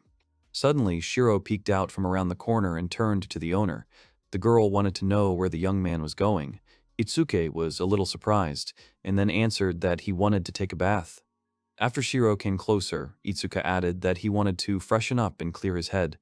Shiro thought for a moment and said that she should take a bath too then. Afterwards, they went into the room together and began to undress. Itsuki said that Wendy was feeling uncomfortable from stealing too much of Shiro's food. The girl only replied that she was doing it because she was hungry. Itsuki added that the girl should stick to some measure. As they walked further, they suddenly saw Renge and Sorte in the bath, who immediately stared back. Itsuki immediately covered himself, feeling very awkward. The guy shouted out words of apology. Sorte at that moment blushed deeply and swung a small ladle. After that, she calmed down a little and covered her body from Itsuki. The girl continued to blush and also asked the young man not to look at them. Itsuki couldn't figure out the reason why the girl had such a reaction. He assumed that her character had changed and immediately asked Sorte herself about it. Sorte suddenly grabbed the same ladle, and this time she did not hold back, throwing it at the guy. She shouted for Itsuki to be quiet. Sorte said that Itsuki was acting rather stupidly. The guy only added that he knew it. Shiro approached Range and addressed the girl. When Range herself turned and looked at Shiro, the little girl spread her arms and asked to be washed. Range agreed. She poured some bath soap into her palm and then began to soap Shiro's head. Range asked the girl to close her eyes so that the soap would not get there. Range started the conversation by adding that she wanted to apologize to Shiro for what happened yesterday. Range asked if Shiro was hurt. The girl replied that she was fine. After that, Shiro relaxed completely and said that Range was amazing. Shiro also said that she had put a lot of effort into her attack that time, but Renge had survived. This made Shiro respect her, and the girl said that Renge was strong. Range started laughing. She turned her head to Itsuka, who was still arguing with Sorte, and quietly said that she even smiled a little. At the same time, Aina and Wendy were sitting in the kitchen. Aina was trying some dessert, saying that it was very tasty. Wendy, who was cooking all this, thanked the girl for the good review. Wendy also added that this sweet is very tasty with tea, but also good as a snack. The gentleman told her that it tastes very similar to something high in calories. Wendy also added that there was something she wanted to tell Aina about the next time at work. Aina stared at Wendy and did not understand what had caused such a reaction. Aina said that she wanted to apologize. The girl added that she was also a slave of the master, but she could do absolutely nothing for him, as much as Wendy does. As one of the members of the Scarlet Frontier, Aina had to do something, but in the end, she had to rely on the master himself and his help. Afterwards, Aina looked forward and said that she felt pathetic and completely helpless or even useless. Wendy suddenly said that she agreed with her. Then she added that she had previously given her body and soul to the master. Now she was ready to do absolutely anything for him. But despite all this, the master does not allow her to do this. This always happens to her, and she only receives praise, which, as it seemed to her, she is completely unworthy of. Wendy remembered Itsuki telling her that this was the reason he wanted to be with her. Wendy wanted everything. She also remembered Itsuki telling her that he liked her. It was for this reason that the girl was also upset. Aina raised her eyes and looked at Wendy, asking her if this was really so. Wendy just smiled and said that she thought of things that only Aina could do, and there certainly were. Aina smiled and said that Wendy was right. Afterwards, the girl said that she would also try for the master. After some time, Itsuki was quite gloomy because time was running out and there were already 5 days left. The guy understood perfectly well that even with his workshop fully loaded, the production of items was limited. There was no time to ask Aina and the others to gather resources either. The guy needed to come up with something urgently because, at this rate, he would definitely become a toy for the scary Uncle Yasus, whom he imagined behind him with a whip. Itsuki tried to quickly push such thoughts away, telling himself that he would definitely not allow such a thing. The boy clenched his fist and thought that he could rely on Darwin. But after remembering his face, Itsuki suddenly decided that this would definitely be the worst possible outcome for him. Itsuki knew for sure that he had to do something to avoid losing this competition. Wendy distracted him from his thoughts and said that the master had a guest. Itsuki met the guest. The guy was nervous and did not understand what exactly she was doing. The girl smiled and said that it had been a long time since their last meeting. It was Darwin's daughter. The young man looked away, thinking that he hadn't done anything yet. Then Itsuki turned to Myra and also said that they really hadn't seen each other for a long time. The girl noticed that Itsuki's voice had become hoarse. When Itsuki asked about the business Mira had come to see him about, the girl brought tea to her lips and said that she had heard about an incident that had happened to them not long ago at the brothel. Afterwards, Mira smiled and started laughing. The girl said that she found it very interesting. Itsuki, with a serious face, replied that they were not interested at all right now. Mira continued, starting to ask her own questions. The girl asked first about whether Itsuki could really earn the stated amount of money.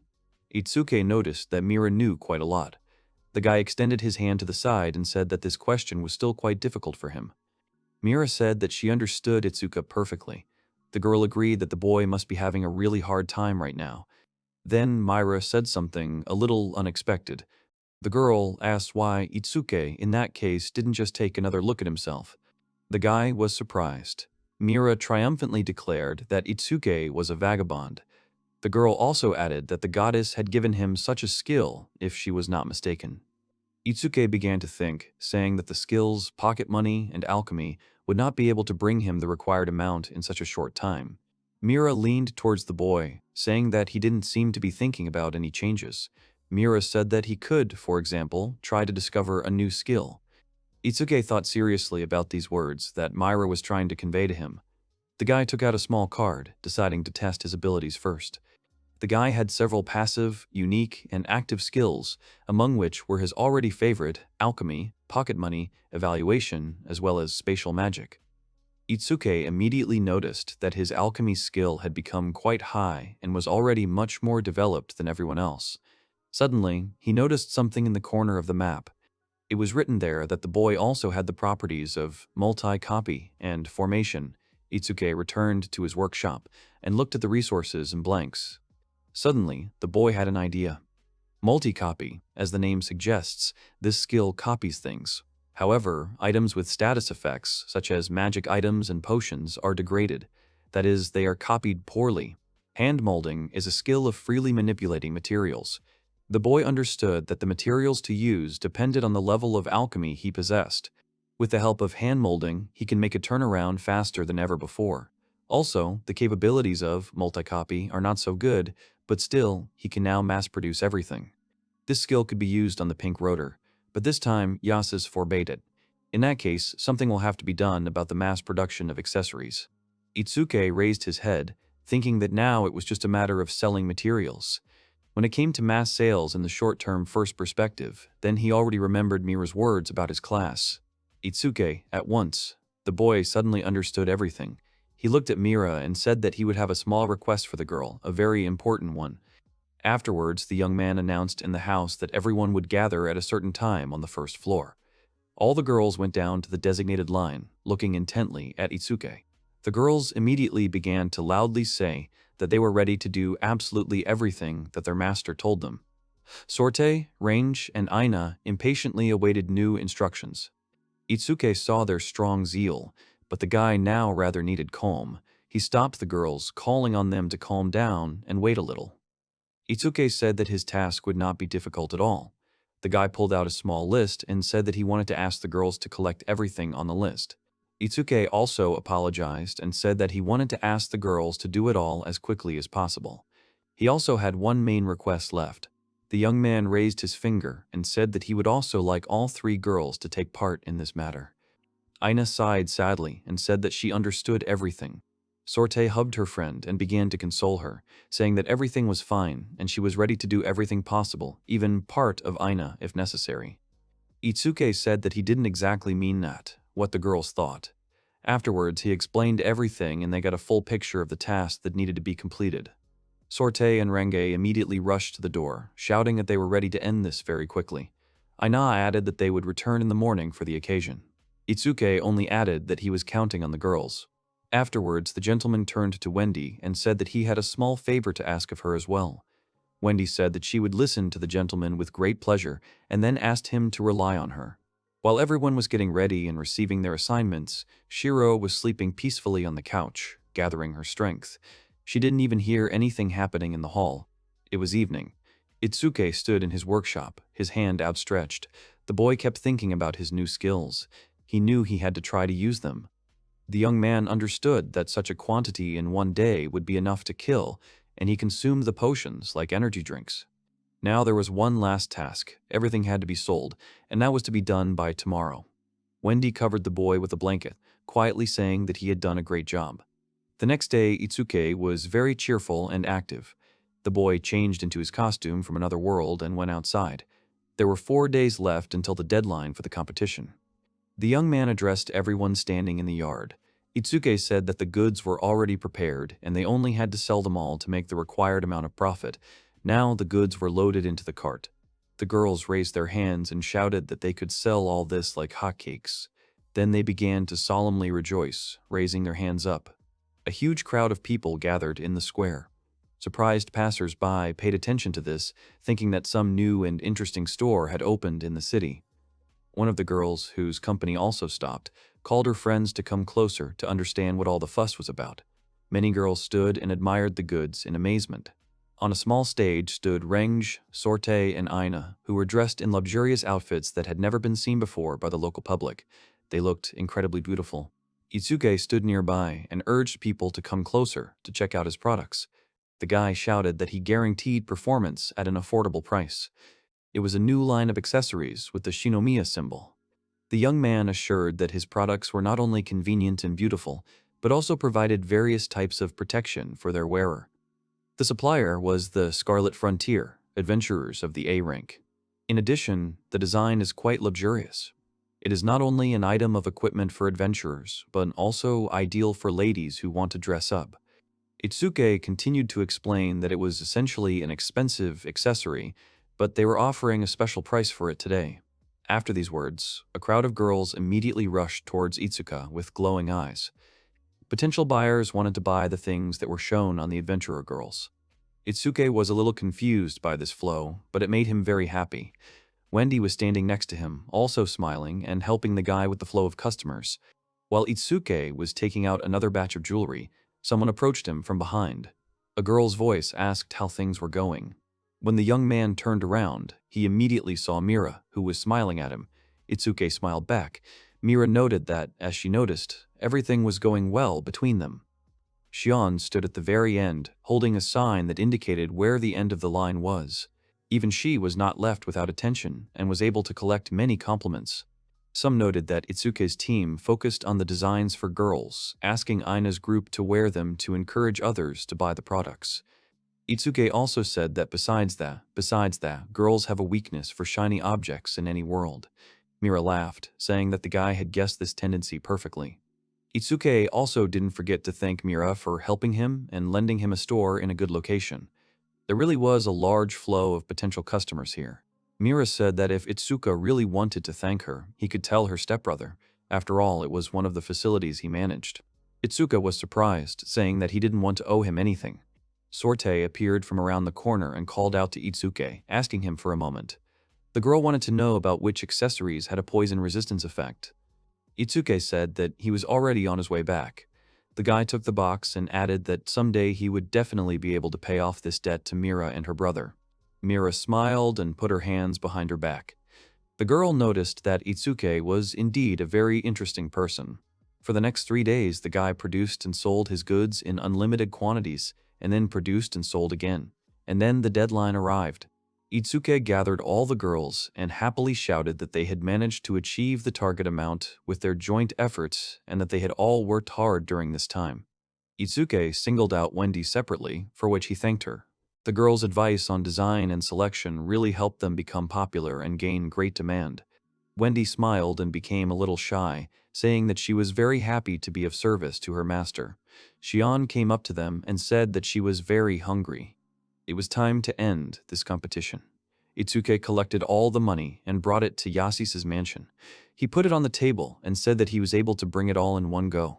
The local appraiser, who provided this kind of service to Yashisu, turned to the gentleman and said that, as expected, there was indeed a sum of 120 million nori on the table.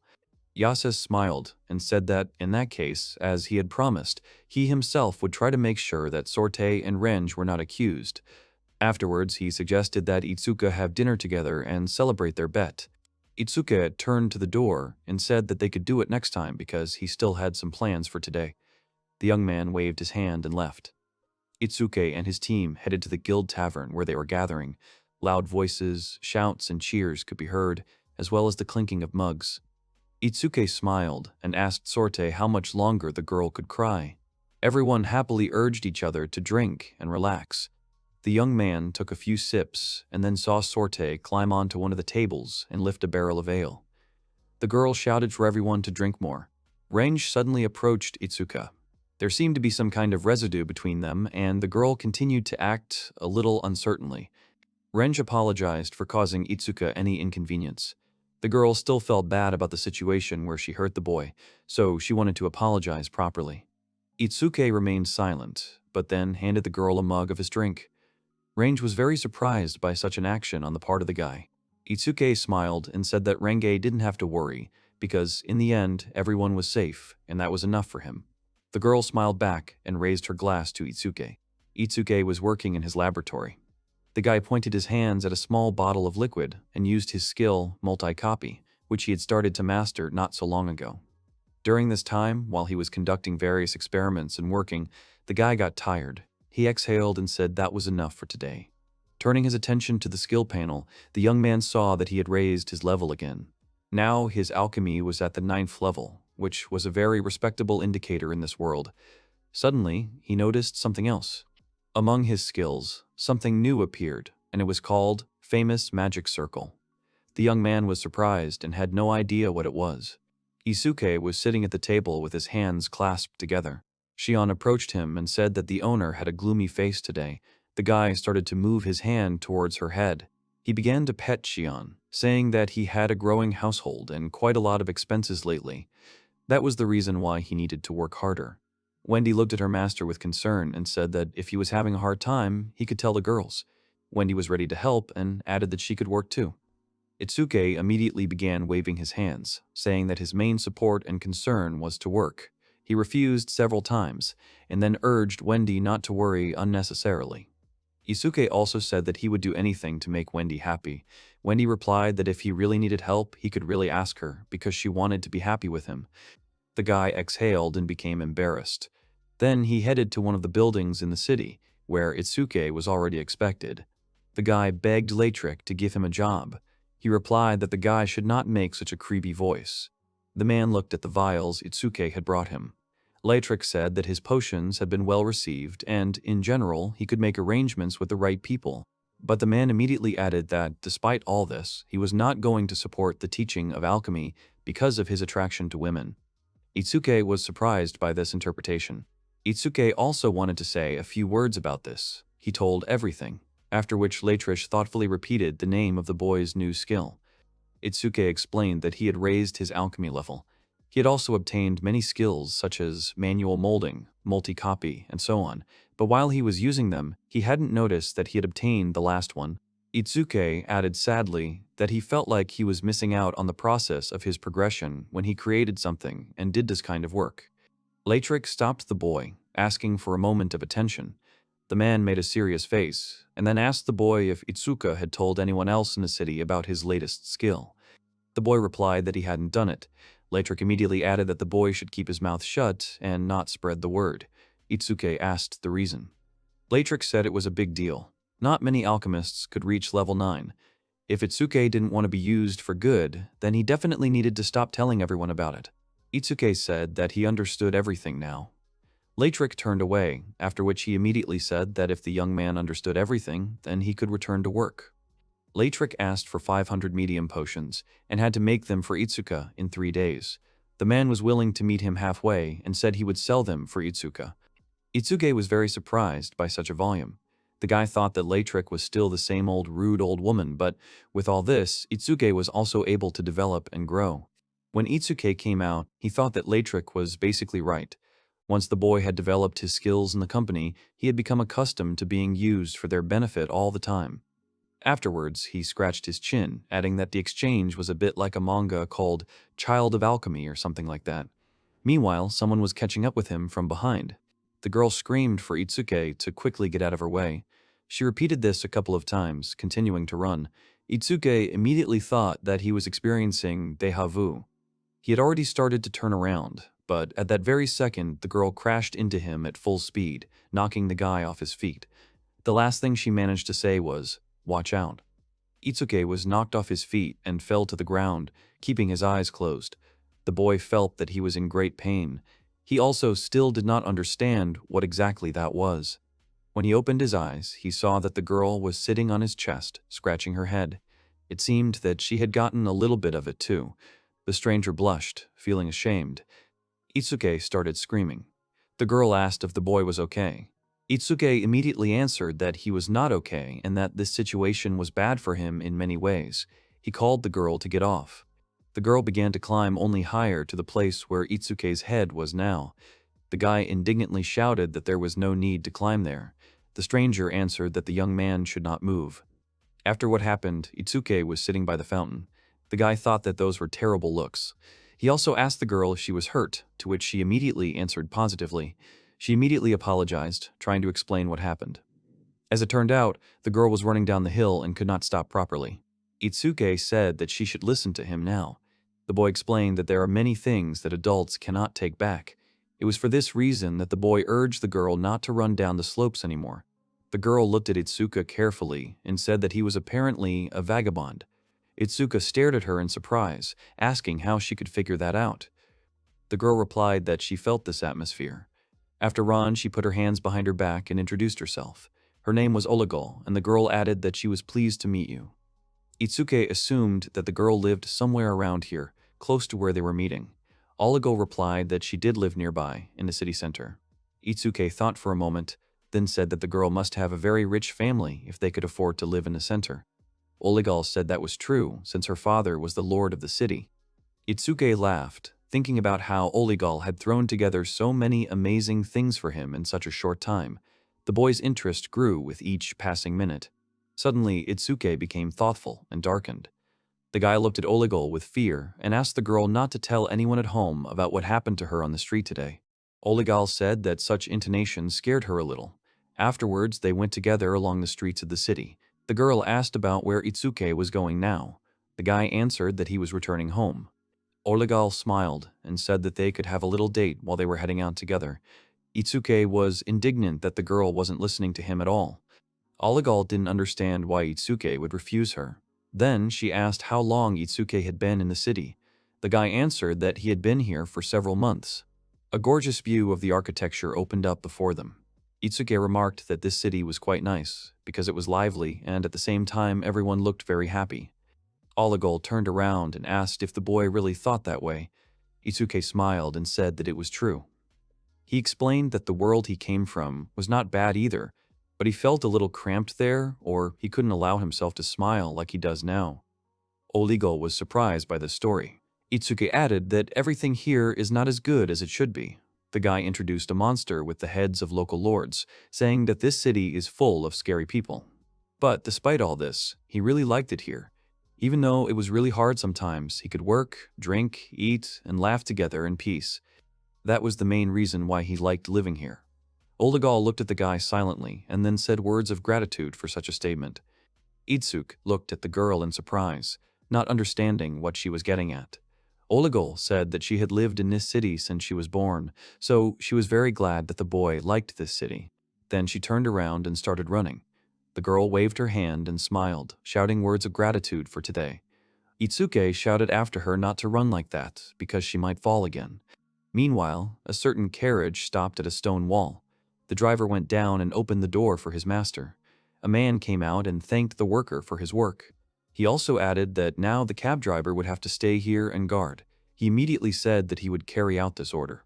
The man turned out to be Yasis. Yasis himself turned back to the servant and told him to warn the High Lord of his arrival in the city. When the Lord received the news, he invited Iasis to his huge palace. Iasis arrived with a report of the disturbances Reng had caused in the city earlier. The Lord listened to the merchant. He began to think, and then added that they could leave everything as it was for now, since the victim himself was happy with how everything turned out. Itsuki's wishes into account to some extent. Yasa said that he would be very grateful for that. Lord replied that the man was acting unusually, since he had not helped other people before. Lord suggested that it was because Itsuki was a vagabond. Yasis did not deny it completely, adding that it was partly true, but there was also some connection. The man explained that Itsuki was a very interesting person and sometimes even reckless. Lord added that this is what she was talking about. She found it quite interesting and unusual to hear that Yasis was interested in another person and was trying to help him. Lord also added that Yasis is indeed right about this. She also emphasized that Itsuki is indeed an interesting person. Yasis was surprised by this answer. The man thought that the Lord might have already met the young man somewhere and asked her about it. The Lord replied that it could have been said that way. The Lord was Olegal. The girl smiled and said that Itsuki was even a little to her taste, but she wasn't 100% sure about it yet. Olegal started coughing, covering her face. Yasis immediately noticed this, saying with concern that the girl's health did not look too good. Olegal said that this was indeed the case. Yasis added that it was very bad. The girl said that Hayato's group seemed to be having a hard time right now, and yet it seemed that nothing would come of it. Yasis was saddened by this when he found out. Olegal said that there was nothing she could do about it. Now she is actively working on transferring her affairs. Yasis suddenly mentioned a certain person, but then immediately interrupted himself. He added that wishful thinking was a terrible thing for her, so he immediately apologized. Yasis bowed and said that he was leaving Olegal and would trust that the girl could take good care of herself. When Olegal was left alone, she became sad. The girl got up from her chair and went to the window. She said sadly that she would like to observe a little more of how this city lives. Itsuki's house. They were taking off the laundry that had already dried after washing. Wendy said that it was very windy outside today. The girl apologized to Renge for having to make her help with the housework. Ring replied that everything was fine and that she was free today. Wendy also asked about Aine and Sorte. She thought that the two had gone to the guilds to look at new quests. Renge replied that they had, and that the guildmaster had called them. Renge thought that Wendy was very beautiful.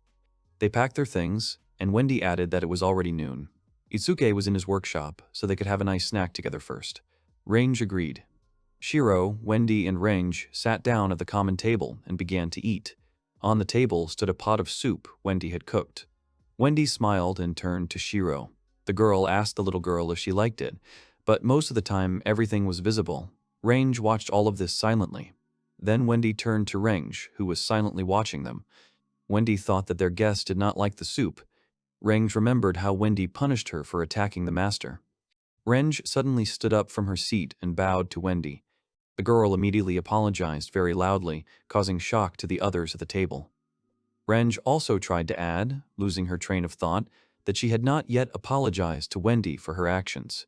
After all, because of Renge, as she believed, they had to go through this.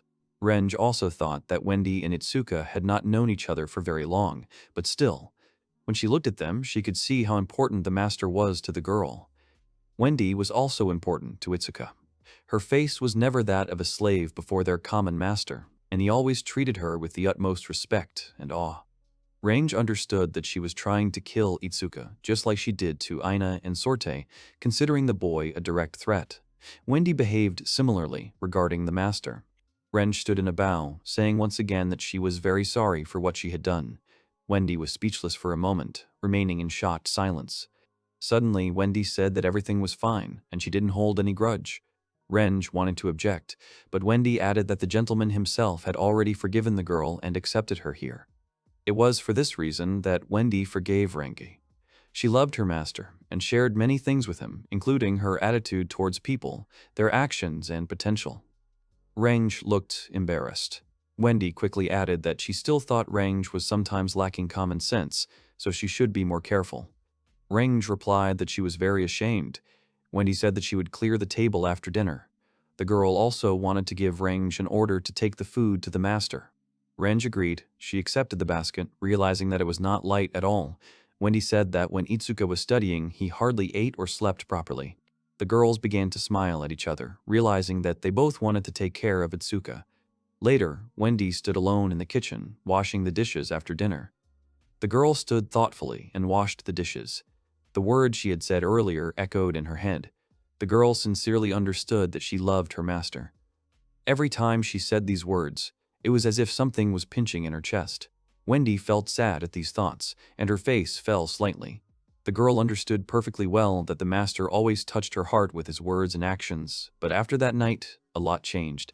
Itsuki almost never touched her body anymore. The girl undoubtedly wanted some proof of his love. Without it, she felt insecure and could not calmly put up with many things. When she is being cared for so much, it is shameful for the girl to behave like this. Shiro suddenly started to approach her, thinking that the girl was in pain. Wendy replied that it was indeed so, and hugged the little girl. She added that it did hurt a little.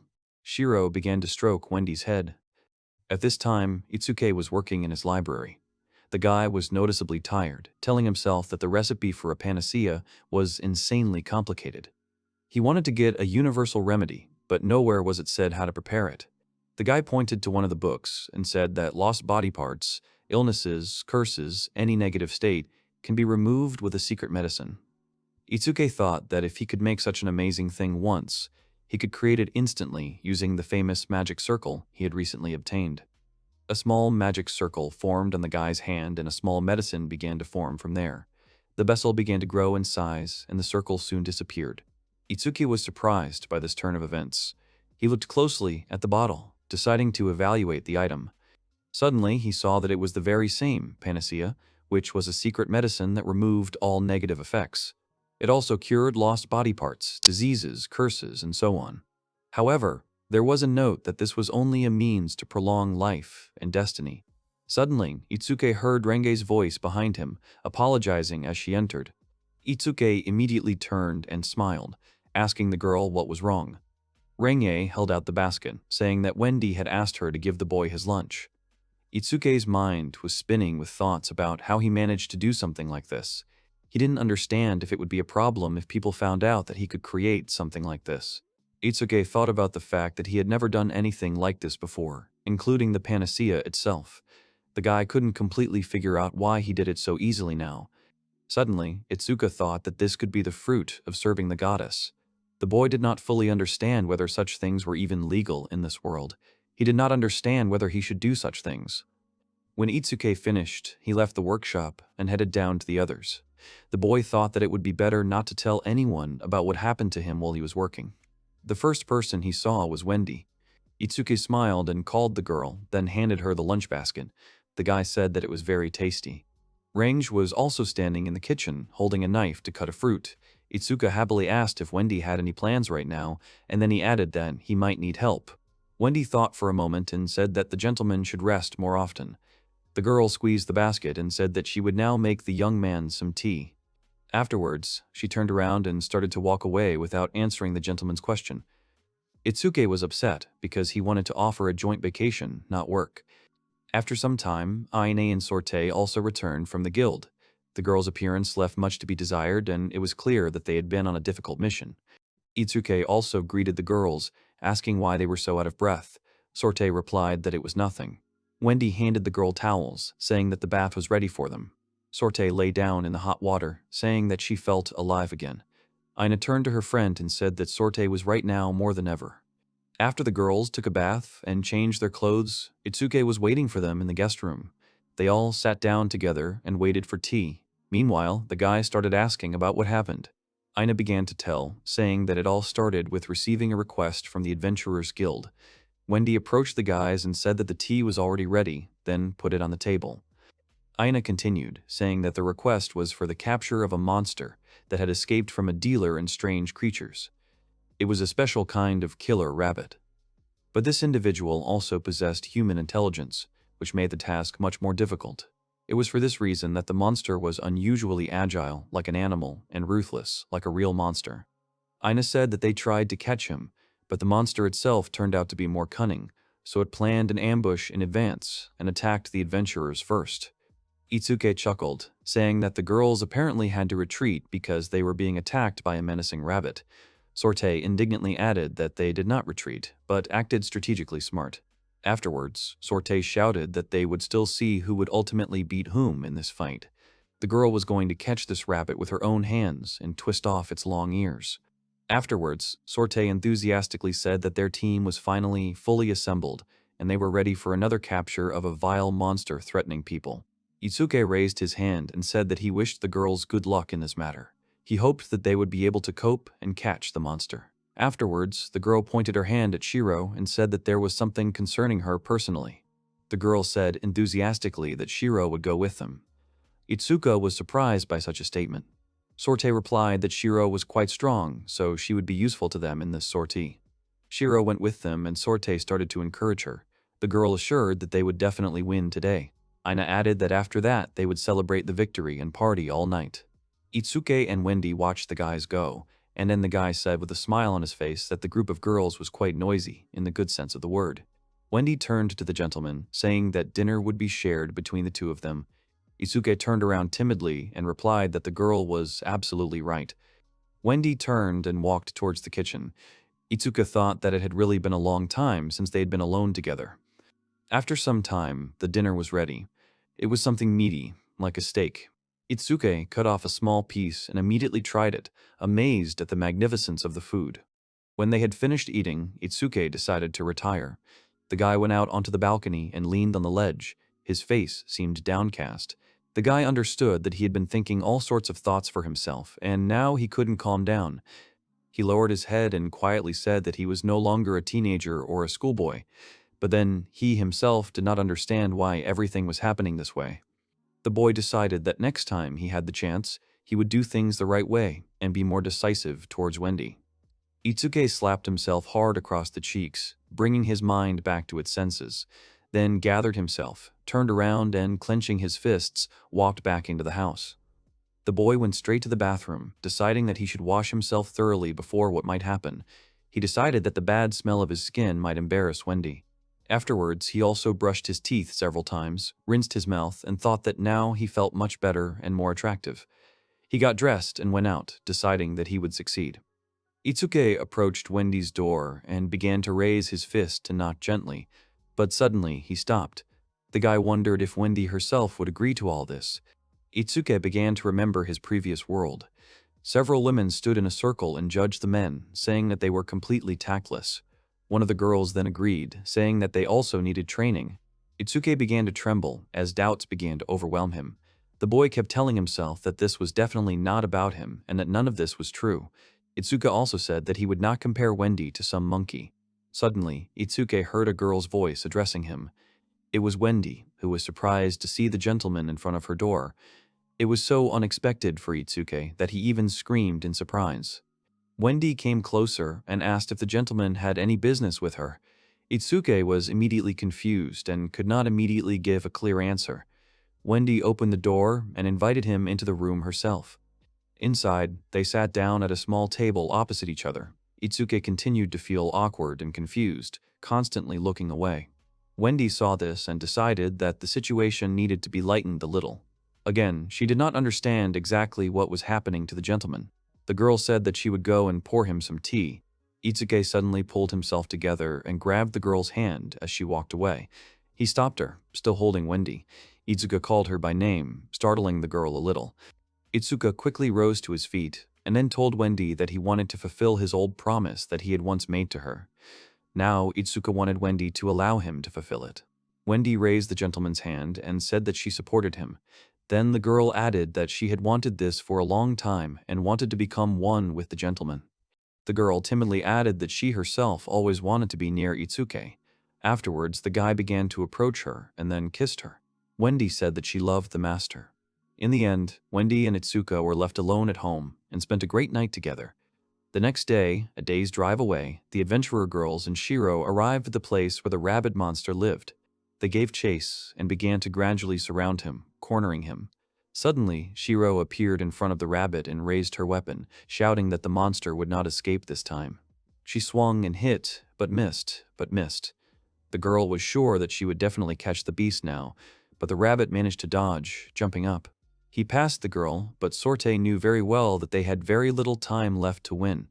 They intended to exhaust the monster. Suddenly, a huge bear appeared in front of her, stood on its hind legs, and growled. Sorte was surprised by this turn of events, not expecting such a threat. In the excitement of the chase, the girl shouted that this was starting to irritate her. She swung and hit the bear with a stick, knocking the beast to the ground. Then she shouted to the others to catch the rabbit. The rabbit changed its direction and ran to the side, but another adventurer was already waiting for it. It was Renge, who said that she was already there. Renge waved her hand, saying that this time the monster would definitely not be able to escape from them. She smiled widely and saw the rabbit make another jump. Renge swung, but the rabbit avoided her blow as well. The beast flew past from above, passing the girl. Renge thought until the very end that the chance to catch her belonged to her. But Renge couldn't catch the beast. It jumped over her and rushed on. Renge just turned around and thought that the monster was really fast. Then she rushed after it. Trying to catch it once again, Renge pointed the rabbit at Ayen, who was also ready. The girl swung the net and managed to catch the rabbit. Sorte saw that Ayen had managed to catch the beast and joyfully shouted that the rabbit had got what it deserved. Afterwards, they all gathered and began to discuss the hunt, which had been difficult for them. Sorte added that after a while, they were able to catch the beast. Amy thought that despite everything, they had done a great job. Now Sorte wanted to see their catch. When they took the rabbit out of the net, they found that there was only a doll lying there. This shocked the girls greatly, and somewhere off to the side, a real rabbit was giggling. While he was distracted, a menacing Shiro appeared in front of him. The rabbit was very surprised, remaining in his place. Afterwards, he started running again, but no matter where he tried to jump, Shiro was always in front of him, not letting him escape the chase. Shiro looked at the monster and said that he would become her lunch. Meanwhile, at home, Itsuki had collected a basket of dirty clothes. The boy smiled and said that he would help Wendy with the laundry today, and then asked about any other chores. Wendy said that they had already done everything. The girl also added that she did not want to bother the gentleman, so he could not worry. Itsuki replied that it was not difficult for him to help. Suddenly, they heard someone at the front door asking to open the door for them. Itsuki asked in surprise who wanted to come in. The strangers said they needed help. It was Lord Olegal, who was accompanied by a bespectacled adult man. The girl had come to have a dialogue with Itsuki. Itsuki thought that they had finally managed to resolve the chaos and return to a calm everyday life, but after some time, he was visited by the girl Olegal. He had previously met her on the street in the city. Itsuki thought about how he had to leave the mansion and go back in time again, only to find himself back in the ill-fated dungeon where it all began. There was some noise inside. The guy held his sword, telling the monster that he was here. The monster rushed at Hayato and he cut it in two. Afterwards, Hayato put his sword back in its sheath and walked over to the rest of his group. He asked the girl if they had been injured during the battle. One of the girls put out the fire in her hand and said with a smile that there was not a single scratch on them. The others gave similar answers. Hayato approached Chris and asked if she was tired.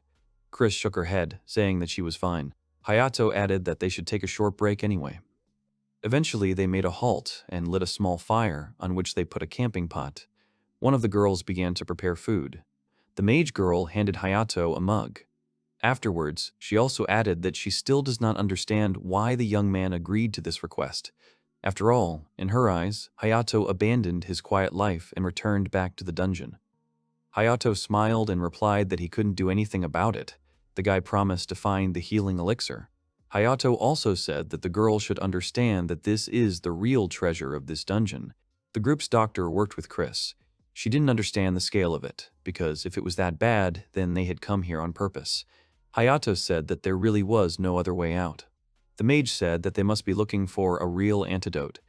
Hayato explained that Oligol is, first and foremost, a person who thinks about her country, so a ruler like her is a threat to all spiteful people and enemies. Hayato added that he would not forgive himself for the fact if he could not bring the girl the elixir they were going for. Afterwards, the guy asked if he was doing the right thing. They didn't answer him, keeping silence. The mage girl changed the subject and asked about what happened to the man from Hayato City. The guy thought that it was about Itsuki.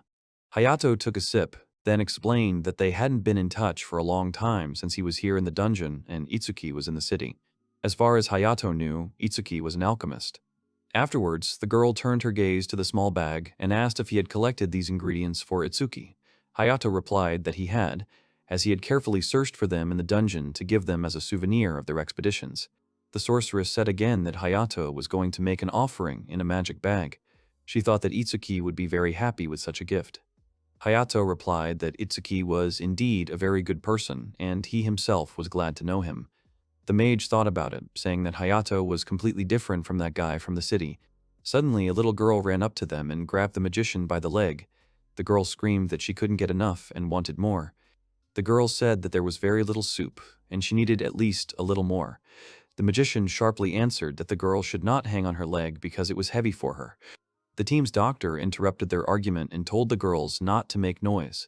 After all, they could awaken some monster, which was already swarming throughout the dungeon. They needed to keep as quiet as possible. The magician calls Emily to be quiet. Hayato immediately began to calm the girls down, asking them not to be nervous. Then Hayato turned to Chris and asked how she was feeling. Chris replied that Emily had cast a spell that made her feel much better. Hayato said that, in that case, they should hurry up and find the treasured elixir faster. The man apologized for coming to Itsuki's house so late. He explained that his mistress urgently wanted to meet the boy. Itsuki was surprised that it was Oligol in front of him. The man apologized and immediately corrected Itsuki, saying that Oligol was the lord of the city and country, so she should be treated accordingly. Itsuki was surprised and then called the guests inside his house. Wendy prepared tea for them and they sat down in the living room. Itsuki bowed his head and remained silent. He began to feel awkward as he apologized to Oligol for the awkward situation that had happened between them earlier. When Itsuki remembered it, he laughed nervously. Oligol grinned widely in response, waving her hand. She told Itsuki not to worry about it, since he wasn't the first person to think that Oligol was her grandfather's name. The girl also added that everyone thinks that she is too young for the position she is in. She also added that the guy's dirty thoughts have already managed to fantasize a lot of things, and it seemed funny to her. Itsuki turned away, realizing that he was in deep trouble. Oligol said that she was also a half-breed and could read other people's minds, but she wasn't going to judge Itsuki because, for his age, this was normal. The man bowed his head and said that the lady had completely forgotten to introduce him. The girl immediately apologized and pointed at him, saying that this was her personal butler, Soma. Oligol also said that she was very pleased to finally meet Itsuki in such a setting. The girl called him brother, which made the boy nervous again. Soma looked around and guessed that this large mansion must have been given to Itsuki by his brother. The boy replied that this house was given to him by Darwin. Oligol was surprised, and then immediately asked how the guy was living here. Itsuki answered that the house was quite large and had an alchemy room and a luxurious bathroom. It was for this reason that Itsuki thought he was living quite well here. Oligol said that she was pleased to hear about the bathroom. The girl added that she would use it some other time. Itsuki smiled, saying that the cypress bath was truly a paradise for smooth skin. Afterwards, the boy exclaimed that there were several other baths in the mansion. Oligol started coughing, which surprised the guy. She covered her face. Soma immediately leaned towards his mistress with concern. The girl said that the others don't have to worry and that she's fine. Itsuki turned to Wendy and said that Oligol was not looking well. The boy asked Wendy to bring her a small bottle. Wendy meekly agreed and said that she would do it now. A few minutes later, Wendy reappeared in the living room, returning with a small tray. On it was a small bottle, which Wendy had summoned to Soma. Wendy explained that it was a medicine obtained by concentrating and synthesizing various restorative potions, so they didn't have to be afraid and it would be better for Oligol to drink it. Oligol asked happily if this was really so. The girl took the medicine in her hand and said that she hoped it would not cost the young man too much. Itsuki replied that she didn't have to worry about it. Olegal opened the lid and started drinking the medicine, after which she seemed very upset about something. Itsuki immediately asked how Olegal was feeling. The Lord replied that she was already much better and immediately thanked the young man for the help he had given her. Olegal immediately said that the potion Itsuki had prepared seemed quite strong. The youth and Wendy immediately smiled, accepting the compliment. Afterwards, Itsuki took a few sips of tea and asked about the purpose of the visit, the appearance of Olegal. The girl seemed to remember this topic and said that she wanted to offer to do business. Olegal also said that Itsuki could try to create different kinds of panaceas for the Red Cross community that provide help to all people. Itsuki immediately became tense because he was more looking for a quiet life. Olegal said that she was able to carefully study the reports of alchemists and other people. This showed her that people who work in the pharmaceutical industry have a gold mine inside them. That is why she knew who she was signing a contract with. She also knew perfectly well that the guy had already made some kind of agreement before her, but that doesn't stop Olegal. She is selfless when it comes to work that brings benefit. The girl also said that she takes into account that Itsuki himself is a good person who helps others. Therefore, he is a great candidate for a partnership with her, since she can read the guy like an open book. Afterwards, she folded her legs together and said in a commanding voice that, for this reason, she wanted Itsuki to agree and not think too long about this proposal. In response to this, Itsuki laughed nervously again. The boy thanked Olegal for such an offer and, as one might say, a certain trust. Olegal said that she can't say that she did anything worthwhile, but the guy doesn't have to worry about it and shouldn't thank her again. Then she stood up and changed her tone abruptly. The girl added that Itsuki was creating too many external problems that were reaching her. Itsuki replied that he didn't think it was his fault. Olegal said that she understood, but that the guy was connected to all the problems and it was a bit of a hassle. Soma bowed and apologized to the boy. The man added that they did not want to worry Mr. Itsuki too much. The butler wanted to smooth over his mistress's ardor with this. Soma also added that they would do everything in their power to do this. He promised to sort it out. Olegal turned to the butler and told him not to meddle where he was not wanted. The girl did not have time to finish speaking and scold her butler as she again bent down and began to cough violently. The butler anxiously pressed himself to his mistress. Itsuki asked again if the girl was okay. Olegal apologized and said that her health had been poor lately, so they had to say goodbye for today. Soma and Olegal got into their carriage and headed towards the palace. Wendy stood next to Itsuki and asked the boy if everything would be okay. The boy thought about it and said that he was still worried. Suddenly, the girls appeared at the house. Sorte shouted that they had finally arrived. It was a surprise for Itsuki and Wendy. Renke happily congratulated everyone on their return home. Itsuki asked how it all went. Sorte handed over the bag and said that the hunt had been very difficult. Range added that they had had to work a little. Sorte started bragging again, saying that such an animal was no problem for them. Suddenly, the bag opened and the rabbit jumped out. The rabbit quickly walked towards Wendy and grabbed the girl's leg, starting to tremble with fear. Itsuki immediately crouched down, starting to shout at the hare. Wendy was very embarrassed at this time. The rabbit continued to tremble, and small tears formed in his eyes. Suddenly, someone picked him up. It was Shiro. She immediately began to put the rabbit in his place. Olegal returned home and went straight to her bed. The girl lay down and the butler escorted her. Olegal apologized to Soma for her behavior. The man said that everything was fine and Olegal could rest in peace. Afterwards, the man went out into the corridor and closed the door. A man called out to him. He asked about what had happened to the Lord. He thought it was the same as always. Soma stopped Volkas, saying that the girl needed peace. Volkas said that Hayato had failed with that task after all. He couldn't believe that they had no other choice. Soma said that this poison, or rather curse, cannot be cured just like that. Volkas said that they must find at least something that can help the lady even a little. Itsuki sat in his workshop and thought about the fact that that strong medicine couldn't help Olegal. The guy didn't understand what Olegal was so sick with. The boy opened the small box where he kept his experiment. He looked at Panacea and said to himself that they could try this.